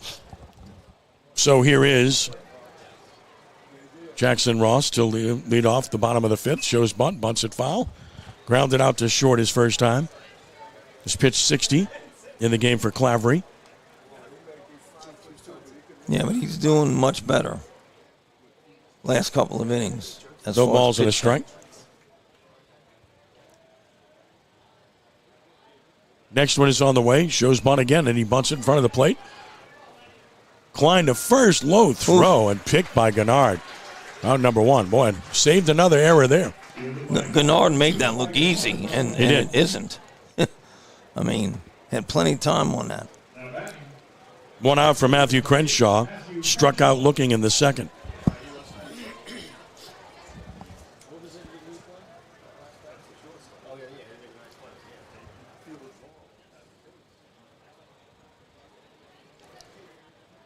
Crenshaw waits. First pitch from Clavery. They call that a ball. That pitch right over the plate, and I guess he called it low. 1-0 the count. It had to be low. The 1-0 pitch. Tying him up with a fastball. They appeal. He didn't go. And it's 2-0. And again, every call has gone against Rummel in this regard. Any close one in this game has gone the other way, hasn't it? Absolutely. And that's when you're beginning to say that this just ain't meant to be right now. Here's the 2-0 pitch on the way. That's 3-0, so that's low and away. And that's the difference. That's right. When the first pitch isn't called a strike and the second one isn't called a strike on a check swing, now you're 3-0. Particularly if he makes contact with that check swing, it's a double. The 3-0 pitch on the way. That is low, so a 4-pitch walk. Is the second issued by Clavery. Go ahead, run is on with 1 out. Let's see how they play with Chase Palmer. You got to believe he's bunting here.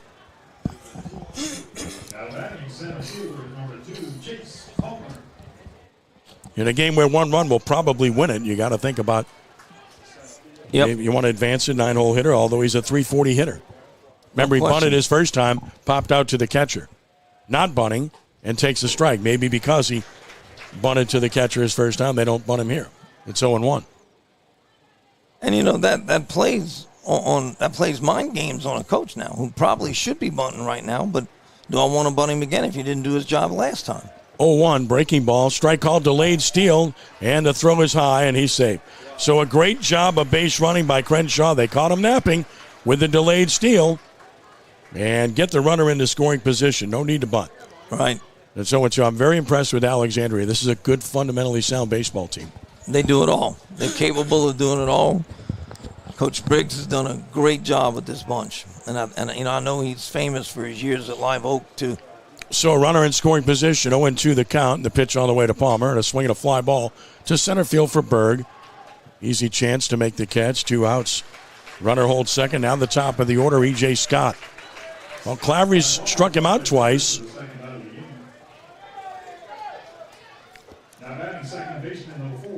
Well, let's see.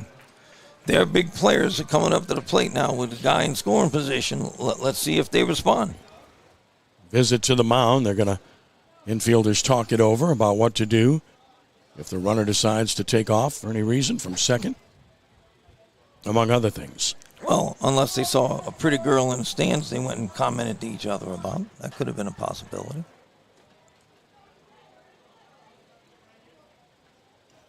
Runner at second with 2 outs. Clavery from the belt with an inside move and trying to hold him on, but the shortstop and second baseman are way over in position, so his runner's going to get a big liberty at second. He might try to steal third. Right. Clavery from the stretch. The pitch. Breaking ball, wild pitch. So now the runner, the go-ahead run is 90 feet away. As he spiked the breaking ball, and now you got a runner at third with 2 outs and a 1-0 count.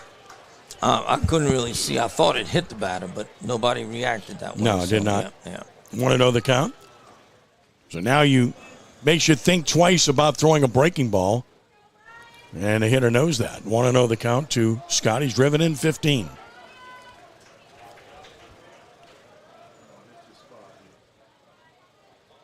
It worked from the stretch with the runner at third.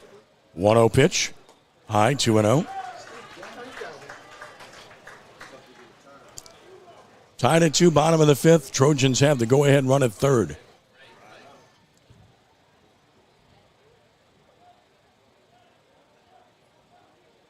The 2-0 pitch. Breaking ball dips low. So it's 3-0.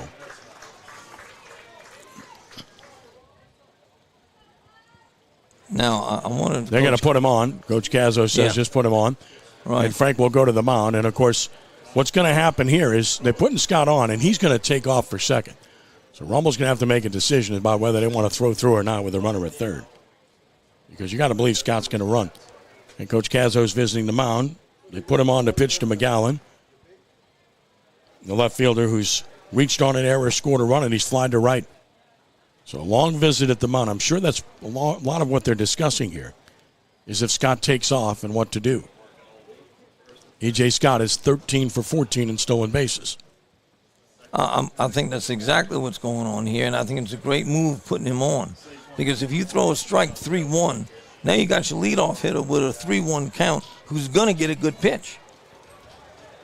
You know, so I think that's a good move there.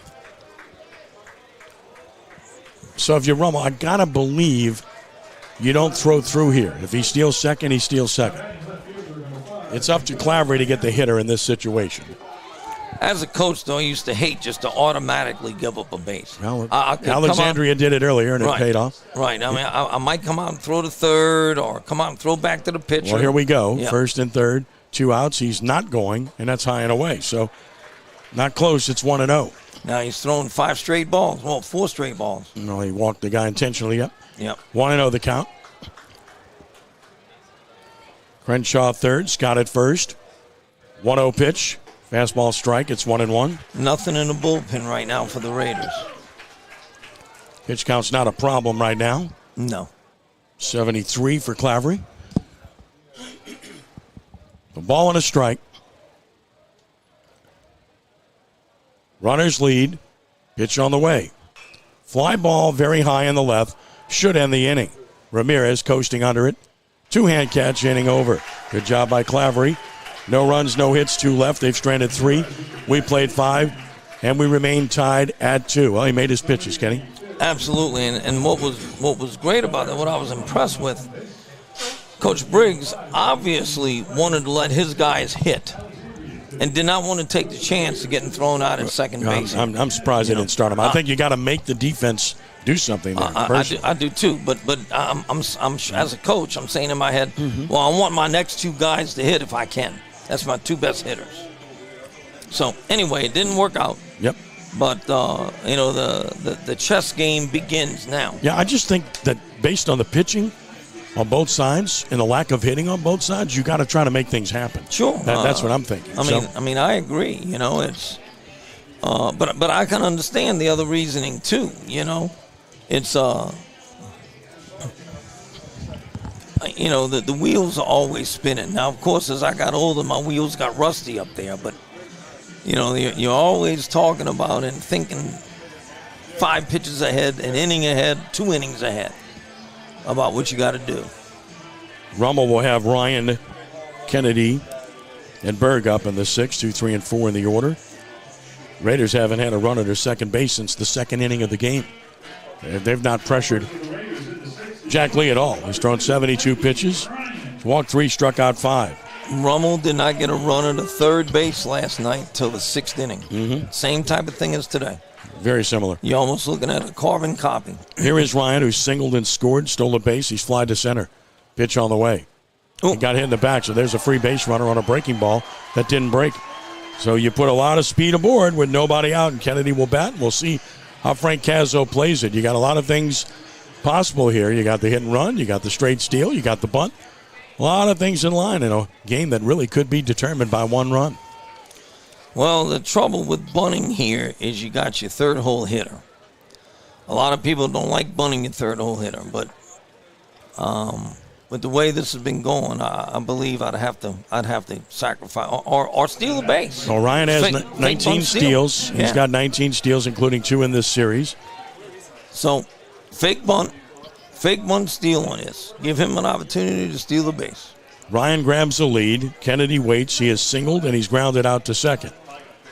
Big hole through the right side. Pickoff move to first. He's back standing up. You knew a move was coming. Sure. If not 2. I wouldn't be afraid to throw over 3-4 times in this at-bat. Good lead. There he goes. Pitches a ball. The throw down is not in time. Overslid the bag, but got back. Went past the bag and got the foot back in time. A stolen base for Ryan. And it's a 1-0 count. That was almost a no-no. Yeah. You go in hard. You got to make sure you can make contact. Now you know what? Do you bunt Kennedy here? Well, now you think about that. Sure. At the very least, you want to get this runner to third with less than 2 outs. That's right. Here's Kennedy. 1-0 the count. Runner at second. 1 out in a tie game in the 6th.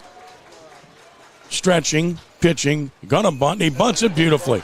Yes. That'll get the job done.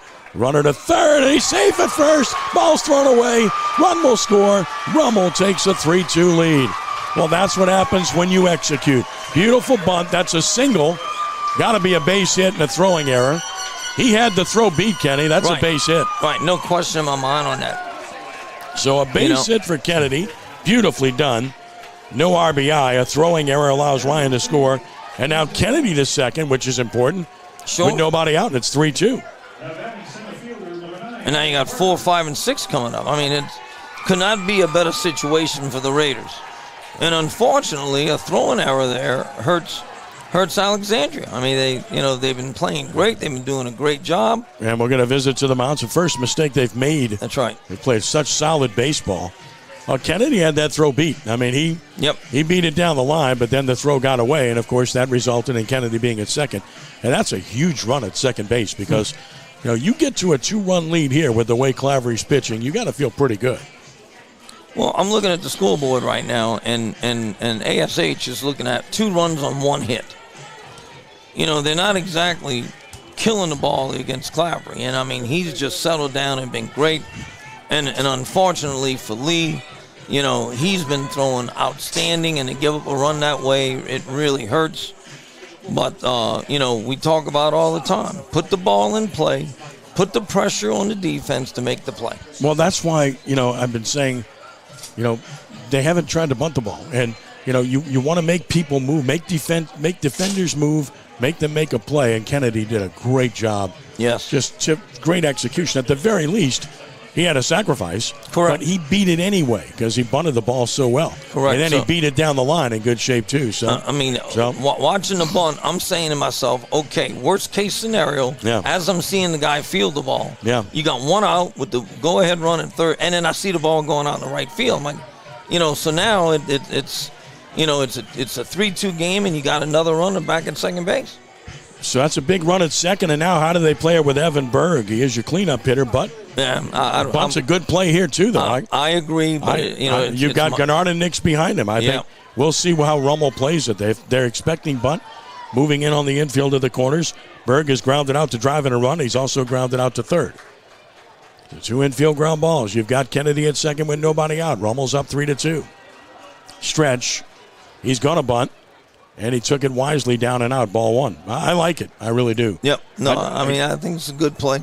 But I know how coaches feel about bunting their 3, 4, 5 hitters. Those are your RBI guys. You're not scoring runs. Right, you're not scoring runs. You're not hitting.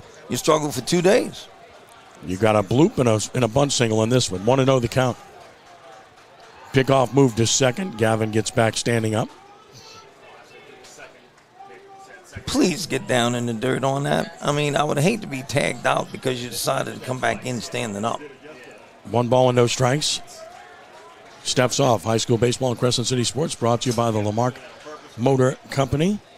And we thank Lamarck Lincoln, the only Lincoln Black Label dealership in the market. It's more than ownership, it's membership. Must be a reason. 1 ball, no strikes. Kennedy leads from second. And the pitch on the way, gonna bunt. And Evan took he called a strike on a pitch that looked down and out. Getting used to it. We've seen it all day. It's 1-1. I mean, he's doing the right thing, not bunting that ball. It's down and out. It's not a strike. 1-1 the count. Man, you really changed the at-bat, don't you? Here it comes. Absolutely. And there you go. He bunts and misses. So it gave you 1 chance, and now it's 1-2, and now you've got to go to swinging. Right. And it's such a big run. I'll say it again. At second base, that is a huge run. Could decide the game. Absolutely. I mean, you got to get this run across. And, of course, ASH is doing everything they can to not get this run across. 1-2 the count on Berg. Stretched once more by Lee. Pitch to Evan. And that's a wild one back to the screen. He could be out here. He's safe at third. So Kennedy breaks for third, makes it on the wild pitch. Wow. So now you get the runner to third with less than 2 outs. In fact, no outs, and it's 2-2 on the wild pitch. Yeah, the ball really caroms back strong in this ballpark with this padded backstop, and we saw it earlier in the game. Right. We see it again here. I would tell my base runners. Now the infield comes in at every spot. And again, that makes him a 100-point higher hitter now. 2 balls, 2 strikes. Runner third, nobody out. The pitch to Berg. And a swing and a fly ball. That'll get it done. Yes, in the left center field. Center fielder for the catch. Kennedy for the plate. And the Raiders have increased the lead to 4-2. Great job by Evan Berg. That's the second time he's driven in a run with situational hitting without getting hit. That's just a good job by Evan. Well, it's a great job of coming back from missing that second strike bunt. Did a great job of getting the ball in the air so that the runner could tag and put the Raiders up by 2. Tell you what, this has been good baseball with this game yesterday and this game today. So now a 4-2 lead. Still only 1 out in the inning. And Gennard bats. He is grounded out, flied out. See if Rummel can keep the pressure on. Pitch on the way. And he took a good breaking ball for a strike call. Now that's a good pitch. Started on the inside part of the plate, wound up on the outside part of the plate. Tough to pitch. Tough to hit. 0-1. Breaking ball hammered down the left field line. That's there. Gennard's got a base hit. Aiden will round first and check in there with a 1-out single. He got a pitch up, and he hammered it. Now, to me, what's happening is the Raiders have a lead now. Now they're going up to the plate more confident with swinging the bat, and they're just they're swinging like the Raiders that we've seen all year long. Here's Gavin Nix. He's batted twice. He's walked twice. And they're going to run at first base. So the Raiders are going to send in Jack Hurd. So Hurd will run. What's up, Hall of Famer? Good to see you, man. Our good and great friend here, Jay Roth, who's Enjoyed every moment of going to help honor him a couple of weeks ago. My friend, awesome guy for life, man. You think? Here's Gavin Nix. Lead from first by Hurd. And a swing and a line drive, base hit, center field. Nix delivers. 2 hard hit balls in a row. Here come the Raiders. They look like a different team. I think it loosened them up, Kenny. I really do. Yep. The pressure, you know what I mean? It comes off a little bit. Hey, we got a 2-1 lead. Now we can relax and just be on ourselves up there today. So 2 on, 1 out. 5th hit for Rummel. Here's Lenny Klein. He's had 2 rough at-bats with 2 strikeouts swinging on pitches out of the zone. Let's see if he can make the adjustment. He's capable. 4-2 Rummel, top of the 6th, trying to make this a 3rd game series. Must win to advance to the 3rd game. Trojans have other ideas. Lee steps off. You know, Klein has done such a great job behind the plate. Like my dad used to say, I don't care if my catcher hits his hat number or not, if he does a good job behind the plate. Time called again. Pitcher taking a lot of time here.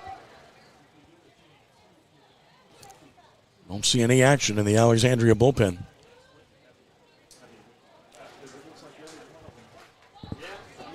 From the stretch, Lee to the plate. Klein swings and grounds it to third. This could be a double play. Step on third, throw to first, safe. So the inning stays alive on the fielder's choice. Grounded right toward the bag to Eckstein. Wisely took the play at third. Now runners first and second, 2 outs for Aaron Sebia, but they're going to hit for him. It's going to be Brant Fry. So Brant Fry is going to hit for Aaron Sebia. Fry started some at second base this year for Rummel. He's a guy that can bunt the baseball. Fry's inning 218 with 5 RBI. No doubt will stay in to play defense at second base. Yes, and that's a good move. Well, it's offense right now that matters. 2 on, 2 outs. From the stretch, Lee to the plate. Fry, down and out. Nice pick by the catcher, Ray Shaw. Man, that was a tough backhand pick, shifting the weight. Listen to me. He is so freaking impressive back there and so quick. He's quick and he's athletic, I mean, man. Yes. Goodness gracious. Really impressive. A ball and no strikes. Next one on the way. That's way outside and high. It's 2-0 to Brant. You know, Rashal made that pick look easy. He did. And he's got all the gear on. He's got to go a step and a half to his right just to get a glove on the ball. I mean, just great job. I mean, all these kids leaving it out on the field today. 2 balls and no strikes on Brant Fry. Waits for another. And that's a ball, and it gets away. Runners are going to try to advance. The throw is in the left field. Runners heading for the plate. He scores. Another runner for third. He's going to round third. He's going to score. Rummel breaks it open, 6-2. It's a wild pitch, and then a throwing error on Richard. Well, he probably should not have thrown the ball. I don't know if he had him at third base anyway. But in a spur of the moment, you want to try and get that out of him going to third base, and just got away from him a little bit. Now a 6-2 game and a 3-0 count with the bases empty, and Fry will take a pitch here. Absolutely. And he took a strike. It's 3-1. Well, the defense had been sterling for Alexandria in this series until this inning. Swing and a miss. Yep, the wheels came off this inning defensively for them. But, I mean, they're a good team. They'll bounce back from this. You know, they still got 6 outs to go. Swing and a foul. So it holds at 3-2.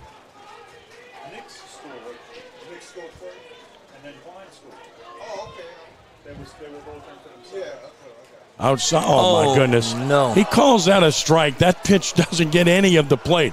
That's ridiculous. Coach, it almost didn't get any in the batter's box, for God's sake. Look, we're fair-minded both ways, and we're telling you what we see. That's not a strike. Just not impressed. I'll say it again. No. Inning over, but 4-run score for Rummel in the inning, and they do it on 3 hits There were 2 big errors, nobody left. Bottom of the 6th coming, and the Raiders lead at 6-2 over the Trojans here on CrescentCitySports.com. Look, we are fair-minded. This is a neutral broadcast, and we're going to do this. We love Louisiana. And anytime we do something for the website that's not school-sponsored, it's straight down the middle. And look, we've said the same thing on the other side, but that's not a strike. I mean, No. It shouldn't be anytime, anywhere. So, it's just the ball's like a half a foot to a foot outside. Call them out. Just ridiculous, man. But it just takes the bat out of the kid's hands, and it just changes the whole complexion of how you approach your at bat. Well, you'd have a man on, and the inning would be extended, and you extend a pitcher even more. But right. But that's as it is. Ryan Clavery is armed with a 4-run lead. Let's see if he can keep pitching the way he's pitched, which has been simply outstanding to this point in time. If he can keep this thing going, and it's a Baton Rouge association, by the way. Okay. So here in the bottom of the 6th, Clavery will face the 3, 4, and 5 hitters, Eckstein, Rayshall, and Thibodeau. Now, I think the coaches still have to agree on where they want the umpires to come from. I've always liked, if I couldn't use New Orleans umpires, I always liked going to get the Lafayette umpires. So we're ready to go with Eckstein here in the 6th. Nobody in the Rummel pen throwing, so. Clavery, 74 pitches, 75th of the game. He yanks it down and out, 1-0. He's walked 3. He struck out 5 in the game.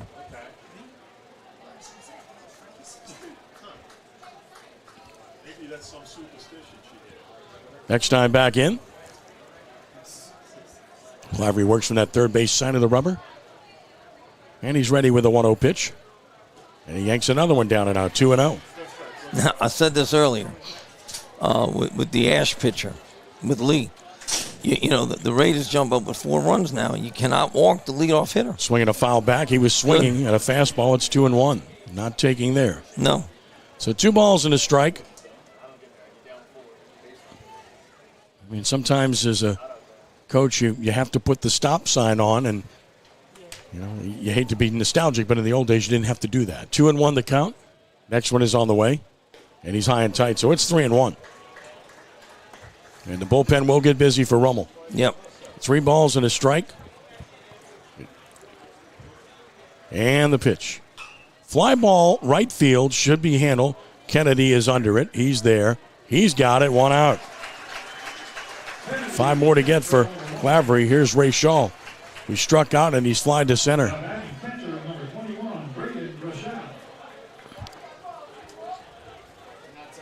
Here's Rayshall.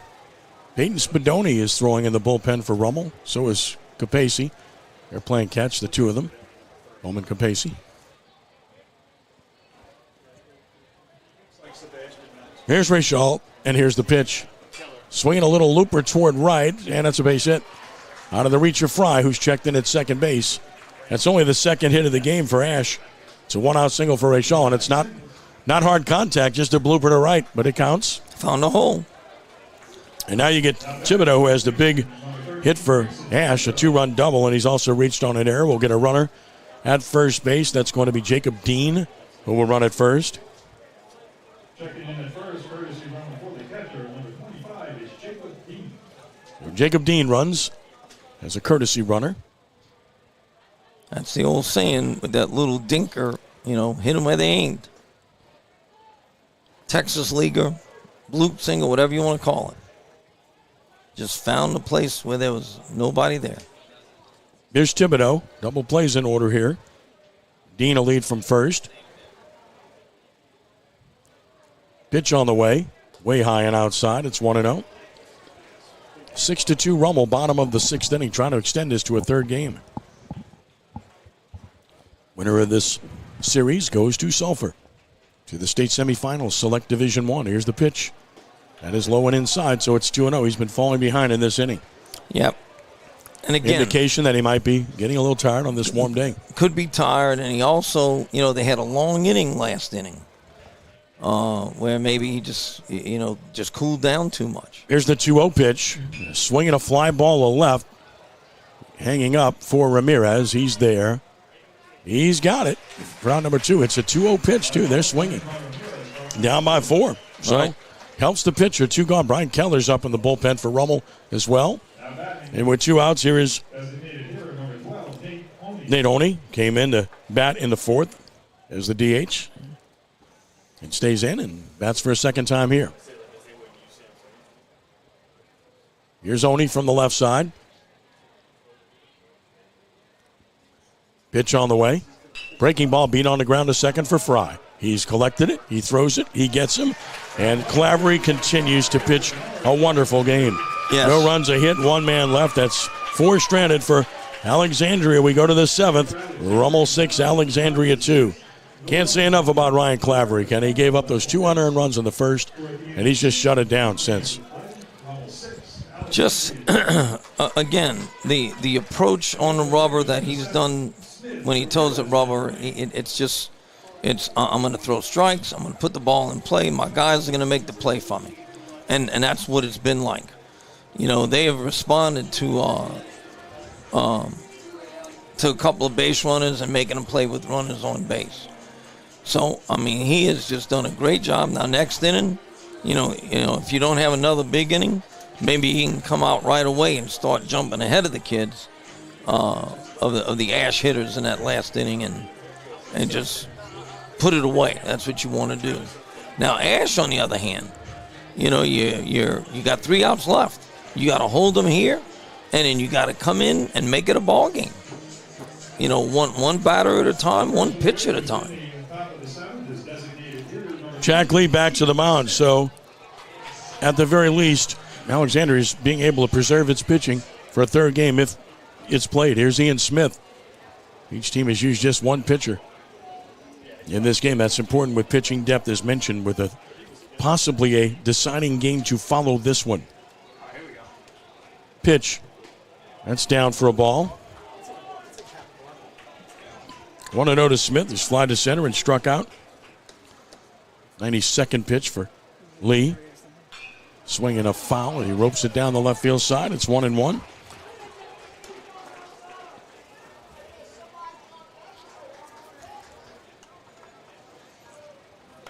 He's hit a batter, walked 3, struck out 6 as Lee.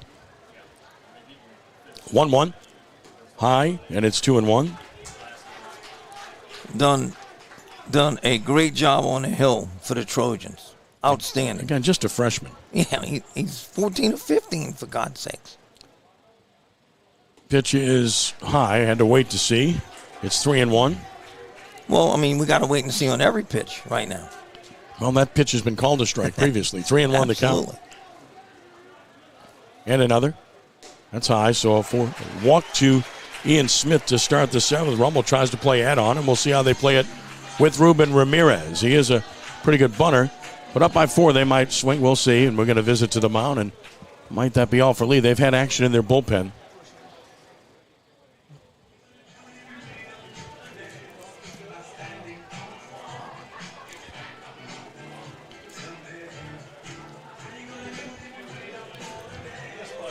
Haven't seen a call to the pen yet. They do have a reliever down there warming. Home plate umpire will wait, and then he'll make his way to the mound if it takes too long. Because they're buying time for the reliever to get some throws in, right? That's what's going on here. That's what I mean, he must have just got him up. Finally, the move to the mound by the umpire. Yeah. Well, this young man has thrown a great ball game. Great ball game. Deserved a better fate. Probably errors did him in last inning. And his error, he fielded the bunt. He did. So. And both pitchers with throwing errors in the game have heard. That's right. They're still standing out there, and they're going to leave him in. I'm happy. I'm glad. Mm-hmm. I mean, give this young man a shot here. Of course, since I'm a pitcher, I have no influence on that, Yeah. I always wanted to ask Coach Brockoff and Coach Snyder, well, what are you doing out here? I'm not coming out. I never did, but I always wanted to ask that. So here's Ramirez, and we'll see how Rummel plays it. Rubens walked, stolen a base, scored a run. He's 0 for 2 with 2 ground outs. I would get another one in scoring position here, Coach. I'd lay another one down here.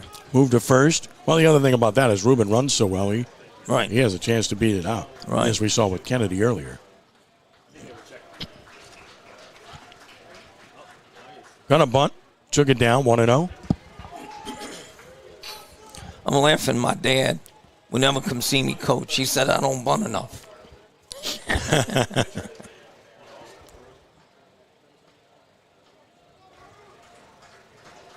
Shows bunt early. Takes a strike. It's 1-1. Well, if you're going to bunt, you got to bunt a strike. It's 1-1. Right. And that's okay. He's got one left to bunt if he's going to bunt. He may not have liked the pitch. Ball and a strike. Ruben, the MVP of the district this year, 9-5A, has just been tremendous. Throw to first, runner back.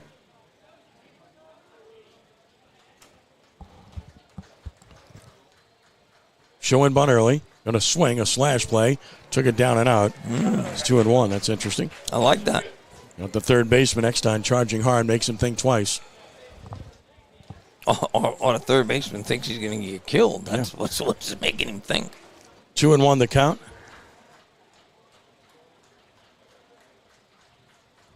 Now the 2-1. Popped him up. God. Easy play in the left field. And the catch is made by McGowan. Can't get the runner advanced. One out, and Mikey Ryan will bat. Ryan is singled. He's been hit by a pitch. He's stolen 2 bases and scored 2 runs. So he's been in the middle of a lot. Say hi to Fred Landry watching up in the Shreveport area. Hey, Fred. Good man. Was with us at Tulane when we were there. He's awesome. Great friend. Good Raider. Awesome guy. I got messages from Steve Golden and Billy Campen, too. Those are great guys. Throw to first, runner back. You put together a pretty good team. Start with those dudes. Any of the Goldens, just throw the name out there. Well, I mean, you can field your own baseball team with all the Throw Goldens. a few for saying names out there. All right.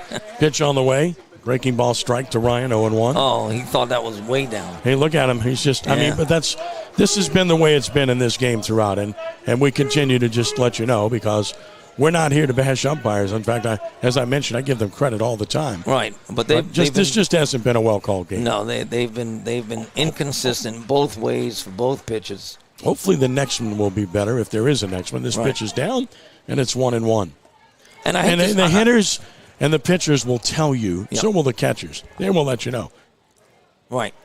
I'm frustrated for the kids, though, because as a hitter, it really changes your approach to hitting when you don't know. That's a good pitch. Strike called, and it's 1-2. Well, sure, because it would be 2-1 right now. Instead, it's 1-2, and you've got to pretty much guard and protect and swing at anything. And now, literally anything close, you got to swing because he'd call strike 3 up in the chin level. So you don't know.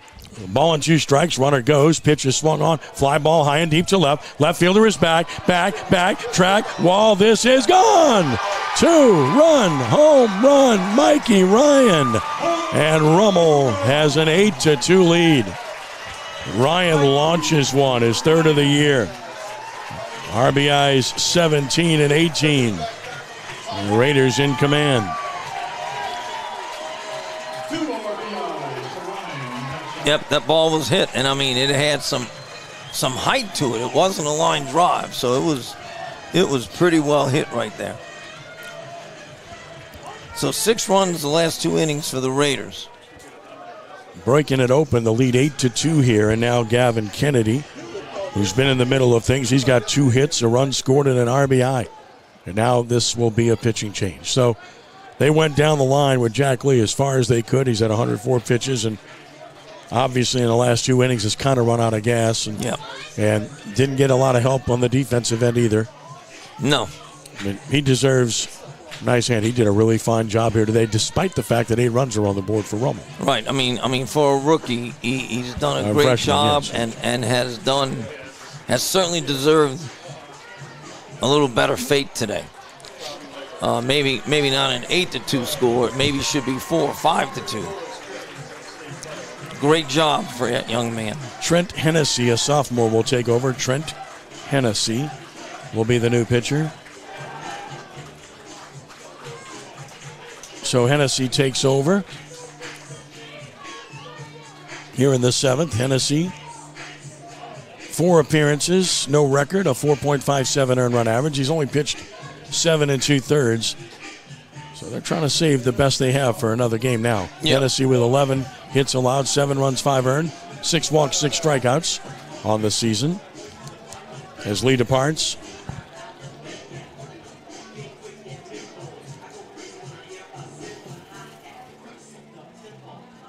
And here's Hennessy. 8-2 Rummel here in the 7th inning.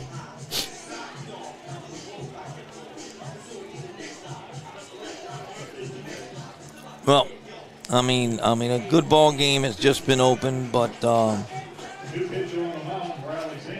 yeah, it's 8 runs, 6 earned against Lee. right. Pitcher of record, of course. But And Hennessy takes over. I hate to keep going back to last night, but it just shows you the job that SQ did on this Raider lineup last night. When I tell you they hit nothing hard, there was nothing hit hard last night off that man. Here's Kennedy. As mentioned, he's been in the middle of a lot today. Great bunt last time. 2 hits. That really changed the game, Yep. that particular play. It's 2 for 3 with an RBI and a run scored. Facing Hennessy with 1 out, nobody on. That's off speed, way outside, high, 1 ball and no strikes. Took a while for the Raider offense to find its groove, and it's happened. Here's the 1-0, way outside and high. It's 2-0. Well, we knew that they were a better hitting team than what they showed for the first 12 innings of this series. 2-0. Strike call. Boy, again, that's nothing else to say. It's 2-1. I would like to pitch with this umpire. Oh, man. I can tell you. Good Lord. I never throw anything over the plate. Now the 2-1 pitch. Swinging a little looper left side, slicing foul. And no play. And it's 2-2. That is great hustle by Eckstein over there at third base. He just turned his back, and he sprinted as hard as he could going after that ball. That's how an infielder has to go after that ball. Turn and run and try and find it. Great job. 2 balls, 2 strikes. Kennedy waits. Here's the 2-2. Ground ball to the right side. That might sneak through. Second baseman got there, but he's safe on a base hit. An infield hit for Kennedy. It'll be his 3rd hit of the game. I think what happened there was a lack of communication between first and second. The second baseman did not go after that ball right away because the first baseman made a step or two and it didn't go after it. Right, and the ball wasn't hit hard. Right. So had he gone after it, and the pitcher covered, they probably can get the out. Right, so I can't blame the second baseman for that at all. He had to go a long way. That's right. By the time he got there, he's not throwing him out anyway. No. Here's Berg, who has the RBI ground out, RBI sack fly. Boy, that's good situational hitting. Evan takes it, and he gets hit by the pitch on the elbow. Trots to first. 2 on, 1 out. Alexandria is just going to try to save pitching now. That's pretty obvious. Sure. Aiden Gennard will bat. He has singled. He's 1 for 3. His single was a line drive into left. Aiden pulls the ball with authority. He's hit the ball out of this ballpark 3 times this year. Of course, the son of Archbishop Rummel Hall of Fame inductee Ryan Gennard, state champion baseball player for Frank Cazzo. The pitch. That's down and out, 1-0. We think it was down and out. Well, that's why I waited. Yeah, I understand. 1-0 the count.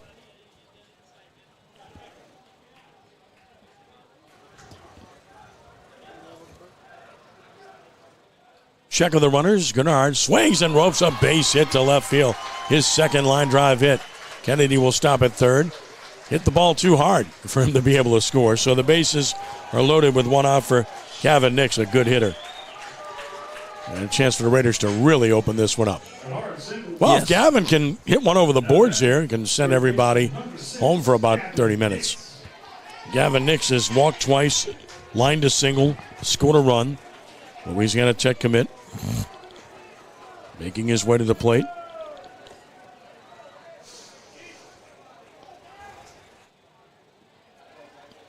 In from the left side. Pitch on the way.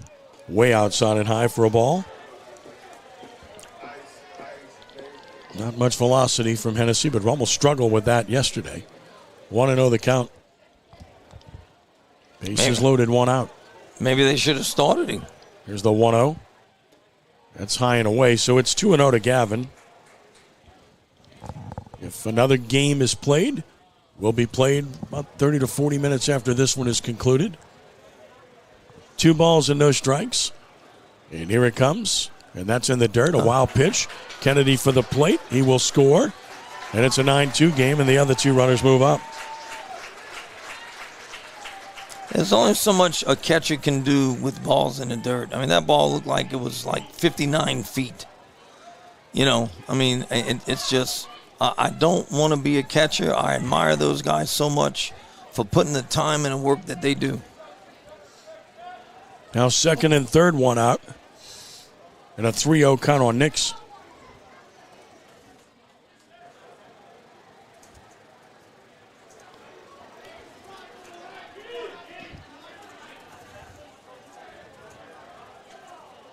Has to throw a strike. And does. It's 3-1. Borderline got the call. 3-1. You're kind. I'm trying. I know.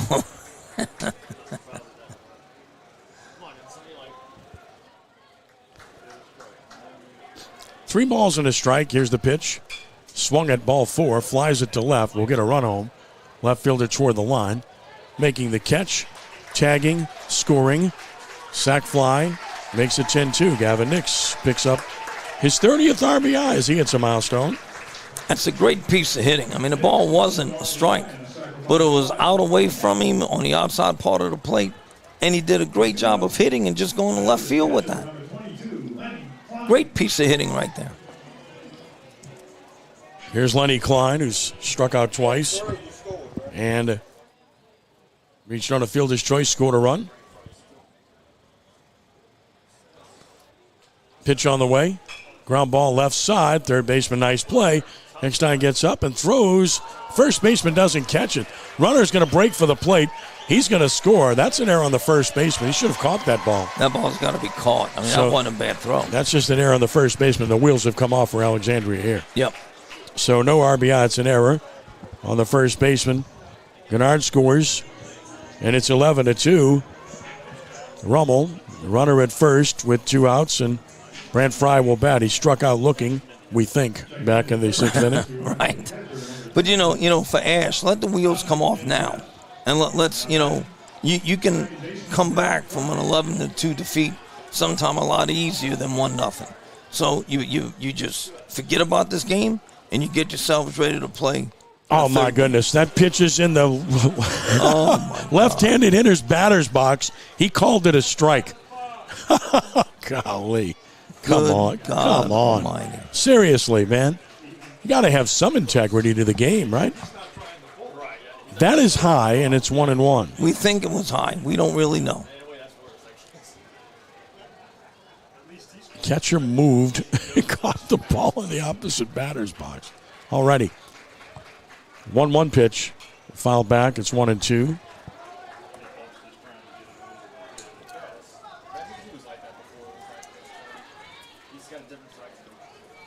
One and two the count. And they hit him. So another hit batter. Trots to first. Coach is out there questioning that he never tried to get out the way, but he turned a little bit. That's all you got to do. And now they want to talk about it. Okay, it's an 11-2 game, but let's talk about this. Right. And now, who has the view of that? The home plate umpire's sitting a foot away. Right. And you got to go talk to the guy that's 90 feet away and ask him.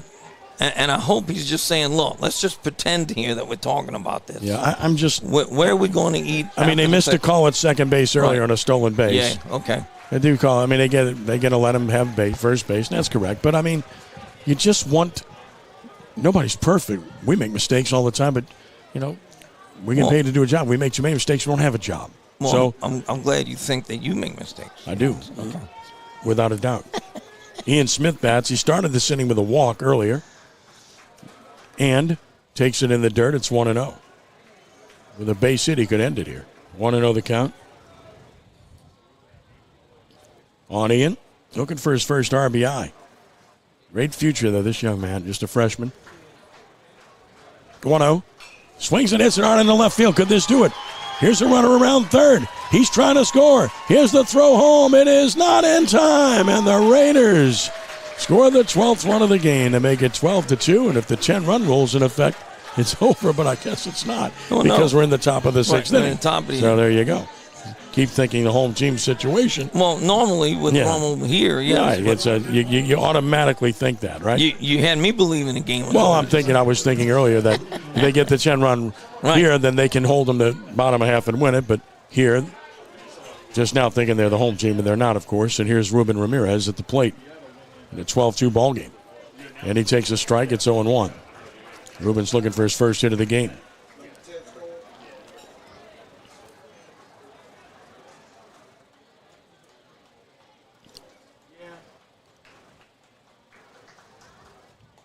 That's down and out. It's 1-1.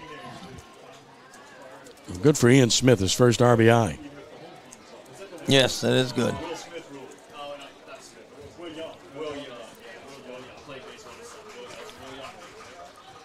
Down and out again. Catcher finds it. It's 2-1. 12-2 Rummel here in the bottom of the sixth. Right.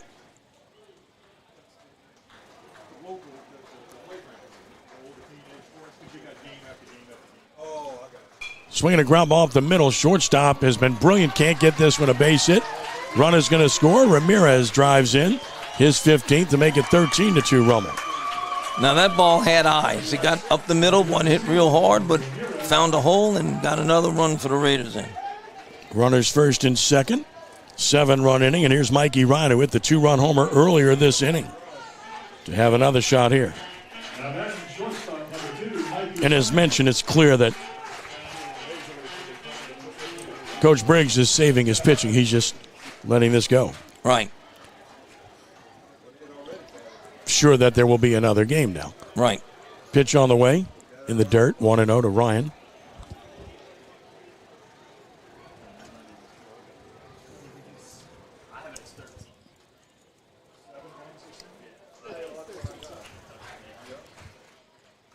That's a strike. 1-1.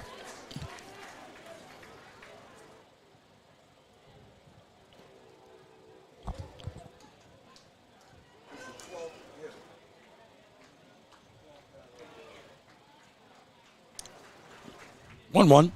Way high, 2-1. All right, let's make sure.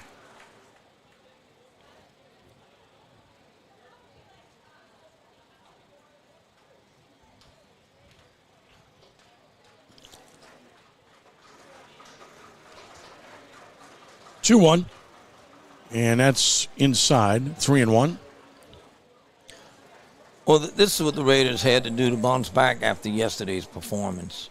And then we'll go to game 3, and it's just winner take all. 3-1. Ryan had a big swing and pops it up. On the run, the pitcher there makes the catch as he hits his catcher. Good play. Yep. The inning's over, but one inning for the Raiders. They break it wide open here. 7 runs in the inning for Rummel on 5 hits. There was an error. Strand 2. Rummel is left 4. Last chance for Ash coming up. It's 13-2. Rummel on top as we go to the bottom of the 7th. So an 11-run rule. 11-run lead. Yeah, 11-run lead. Quick. Oh, okay. He has thrown the ball very well since just settling down after that first inning and has been in total control. And I'm glad he's letting them come back out and finish. Hey, I had a scoring question for you. Uh-huh. And again, this is for people that I didn't find out till late in life. Unearned runs, you can get an RBI if you knocked in unearned runs, huh? Well, sure. Yeah. I mean, you can knock in a run. Yeah, of course. Right. Okay. Naturally. For a long time, I didn't think you could get an RBI on that. No, RBI has nothing to do with the run being earned. It's all about the fact that there was an error involved Right. before 3 outs occurred. Right, exactly.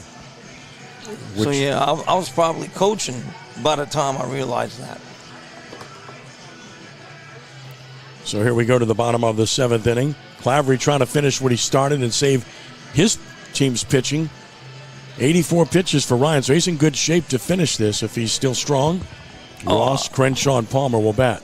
I want to see him finish under 100. That would be a great outing for 7 innings for him. First in the bottom of the 7th is shortstop number 1, Jackson Ross. Jackson Ross leads it off. He's grounded out twice. Clavery's only allowed 2 hits, 2 unearned runs. The pitch, swing and a miss, 0-1. That's what you got to do here. That's what you're telling every pitcher. Big run lead, just throw strikes now. Swing and a foul, it's 0-2.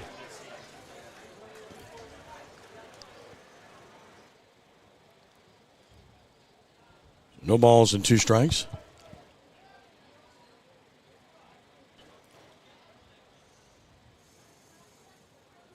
Way outside and high, 1-2. Looked like he turned something over there. That was a little bit different movement on his ball.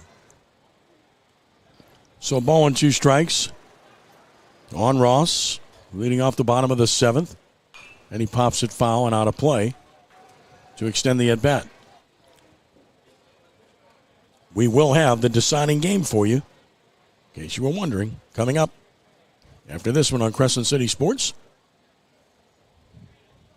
Spend the afternoon here. Why not? It's all good. Absolutely. Nothing wrong with it. 1-2 pitch. Breaking ball, struck him out looking. You're going to call it. I mean, he's called that all day. 1 gone. That wasn't a strike. Didn't look like it. Nope. It surrounded the plate.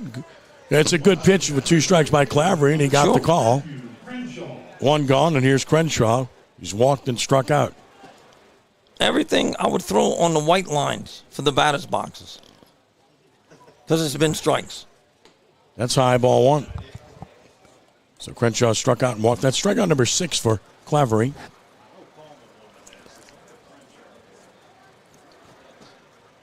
And that's high. So 2-0. Don't let up. It's just like you want to lay something in there. Throw the ball. 91 pitches now. That's way high. Almost hit him. 3-0.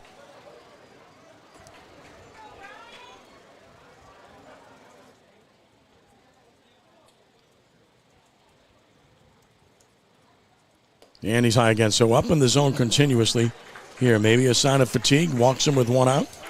Chase Palmer will bat. There could be numerous things. You know, with an 11-run lead after battling the whole ball game, you kind of lose concentration. That happens. You know, you could be tired, but he's at 83 pitches. I'm sorry, 93 pitches. I don't know if he's that tired. I mean, he's a young man, probably in pretty good shape. Keller and Spadoni throwing in the bullpen for Rummel. 1 out, and here's Palmer, who's popped out to the catcher on a bunt, and he's flying to center. Double play could end it. Play behind the runner with an 11-run lead. And another pitch way high. So when he's missing, he's flying wide open. That's 5 everything's up. Yep. So, to me, that would be an indication of fatigue right there. He's at 94 pitches now. Yeah. About to make his 95th. Got on top of that one and gets a strike in there. It's 1-1. Good adjustment.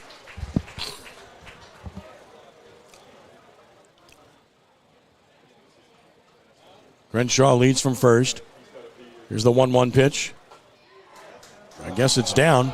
I'm not sure otherwise. It's 2-1. He's calling everything a strike that's close and doesn't call that one in an 11-run game in the 7th. It's 2-1.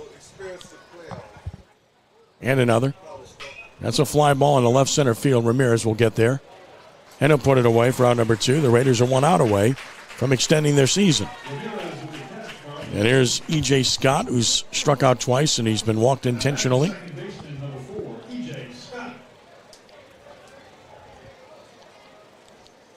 So here's Scott.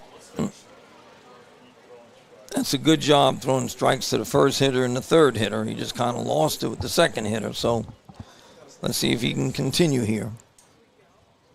Pitch on the way.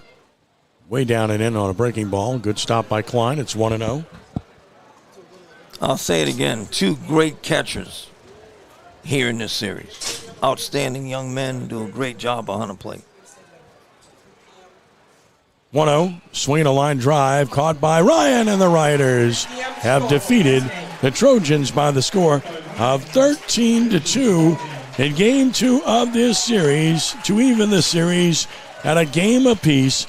Ryan Clavery goes the distance and pitches a 2-hitter for the Raiders, allowing just 2 unearned runs. You can't pitch better than Aaron Sebia and Clavery have done in this series, but they've done that all season long, so it is no surprise whatsoever that they have done so here. The Raider offense finally broke out and came alive, and Rummel's hoping that can carry over. So we give you the totals of the game. It's for Rummel, 13 runs, 10 hits, 2 errors, and 4 left on base. For Alexandria, it's 2 runs, 2 hits, 3 errors, 5 men left on base. The winning pitcher is Ryan Clavery, 7 innings, goes the distance, 2 hits, 2 unearned runs. He walked 4 and he struck out 6 to go to 8-1 on the season. The losing pitcher, Jack Lee, he drops to 7-3. The game took 2 hours and 6 minutes to play. Archbishop Rummel wins at 13-2, and the Raiders improved to 24-8 on the season. Alexandria drops to 20-11, and that sets us up for a third and deciding game.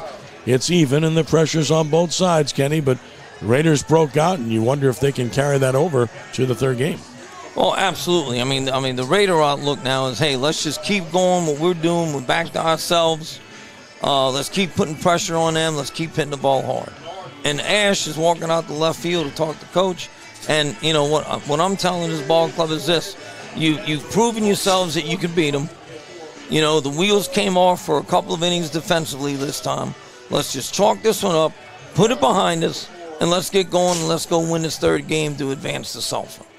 Well, it was impressive on the part of Rummel to break out the way it did and play the way it did, and being able to pull away late. Remember, this was anybody's game, and it was very tense into the 6th inning, and Rummel put up a 4 spot, and I still say the big play was the bunt by Kennedy. I think it changed the game. And no question. The perfect bunt, he beat it out, and then a throw allowed a run to score, and then the floodgates open after that. That's right. That, you know, by them not making the play on the bunt was the difference in a ball game. Again, he got a hit and got the error, and that opened up the inning, and Rummel jumped right through the window that was open and scored 4, and then they punished him with 7 runs in the 7th inning to win this by the score of 13-2. So what a win for Rummel. Going to clear the stands. We're going to have a 3 p.m. first pitch for the third and deciding game, so that will be about 48 minutes from now, which means we'll be back with you at about 2:50 or so with the pregame for the final game of the series here on CrescentCitySports.com. Rummel takes game 2, 13-2. Kenny, final thoughts on this one? Well, Clavery pitched great. Just, again, took control on the mound, and, you know, Ash has gotten 4 hits in 2 ball games. If Rummel don't commit a couple of errors, you know, Ash has trouble scoring those runs. So they still have to show me that they can hit consistently the Raider pitching. And by the same token, Mr. Lee, as a freshman, just came out and did a great job for the Trojans. Ran out of gas a little bit at the end, but did not get much help defensively in those last 2 innings. He did not, and the result was clear as the Raiders pulled away to win it by the score of 13-2. Kenny, it's been a pleasure. I hope you enjoyed this one. Absolutely, Coach. Always enjoy being with you. All right, so Rummel wins at 13-2. Even the series at 1-1. Game 3 coming up at about 3 p.m. And we'll have the pregame show at about 2:50 here on CrescentCitySports.com. So we invite you to stay tuned for that as well here at CrescentCitySports.com. Once again, our final score here was Archbishop Rummel 13, Alexandria 2. Thanks for joining us. And don't forget, more baseball coming up in just a short time here from Mike Miley Stadium. Ken Trahan saying so long from Metairie. Thanks for joining us. Be a good sport, and God bless you one and all. We are rounding third and heading home for just a little bit. So long.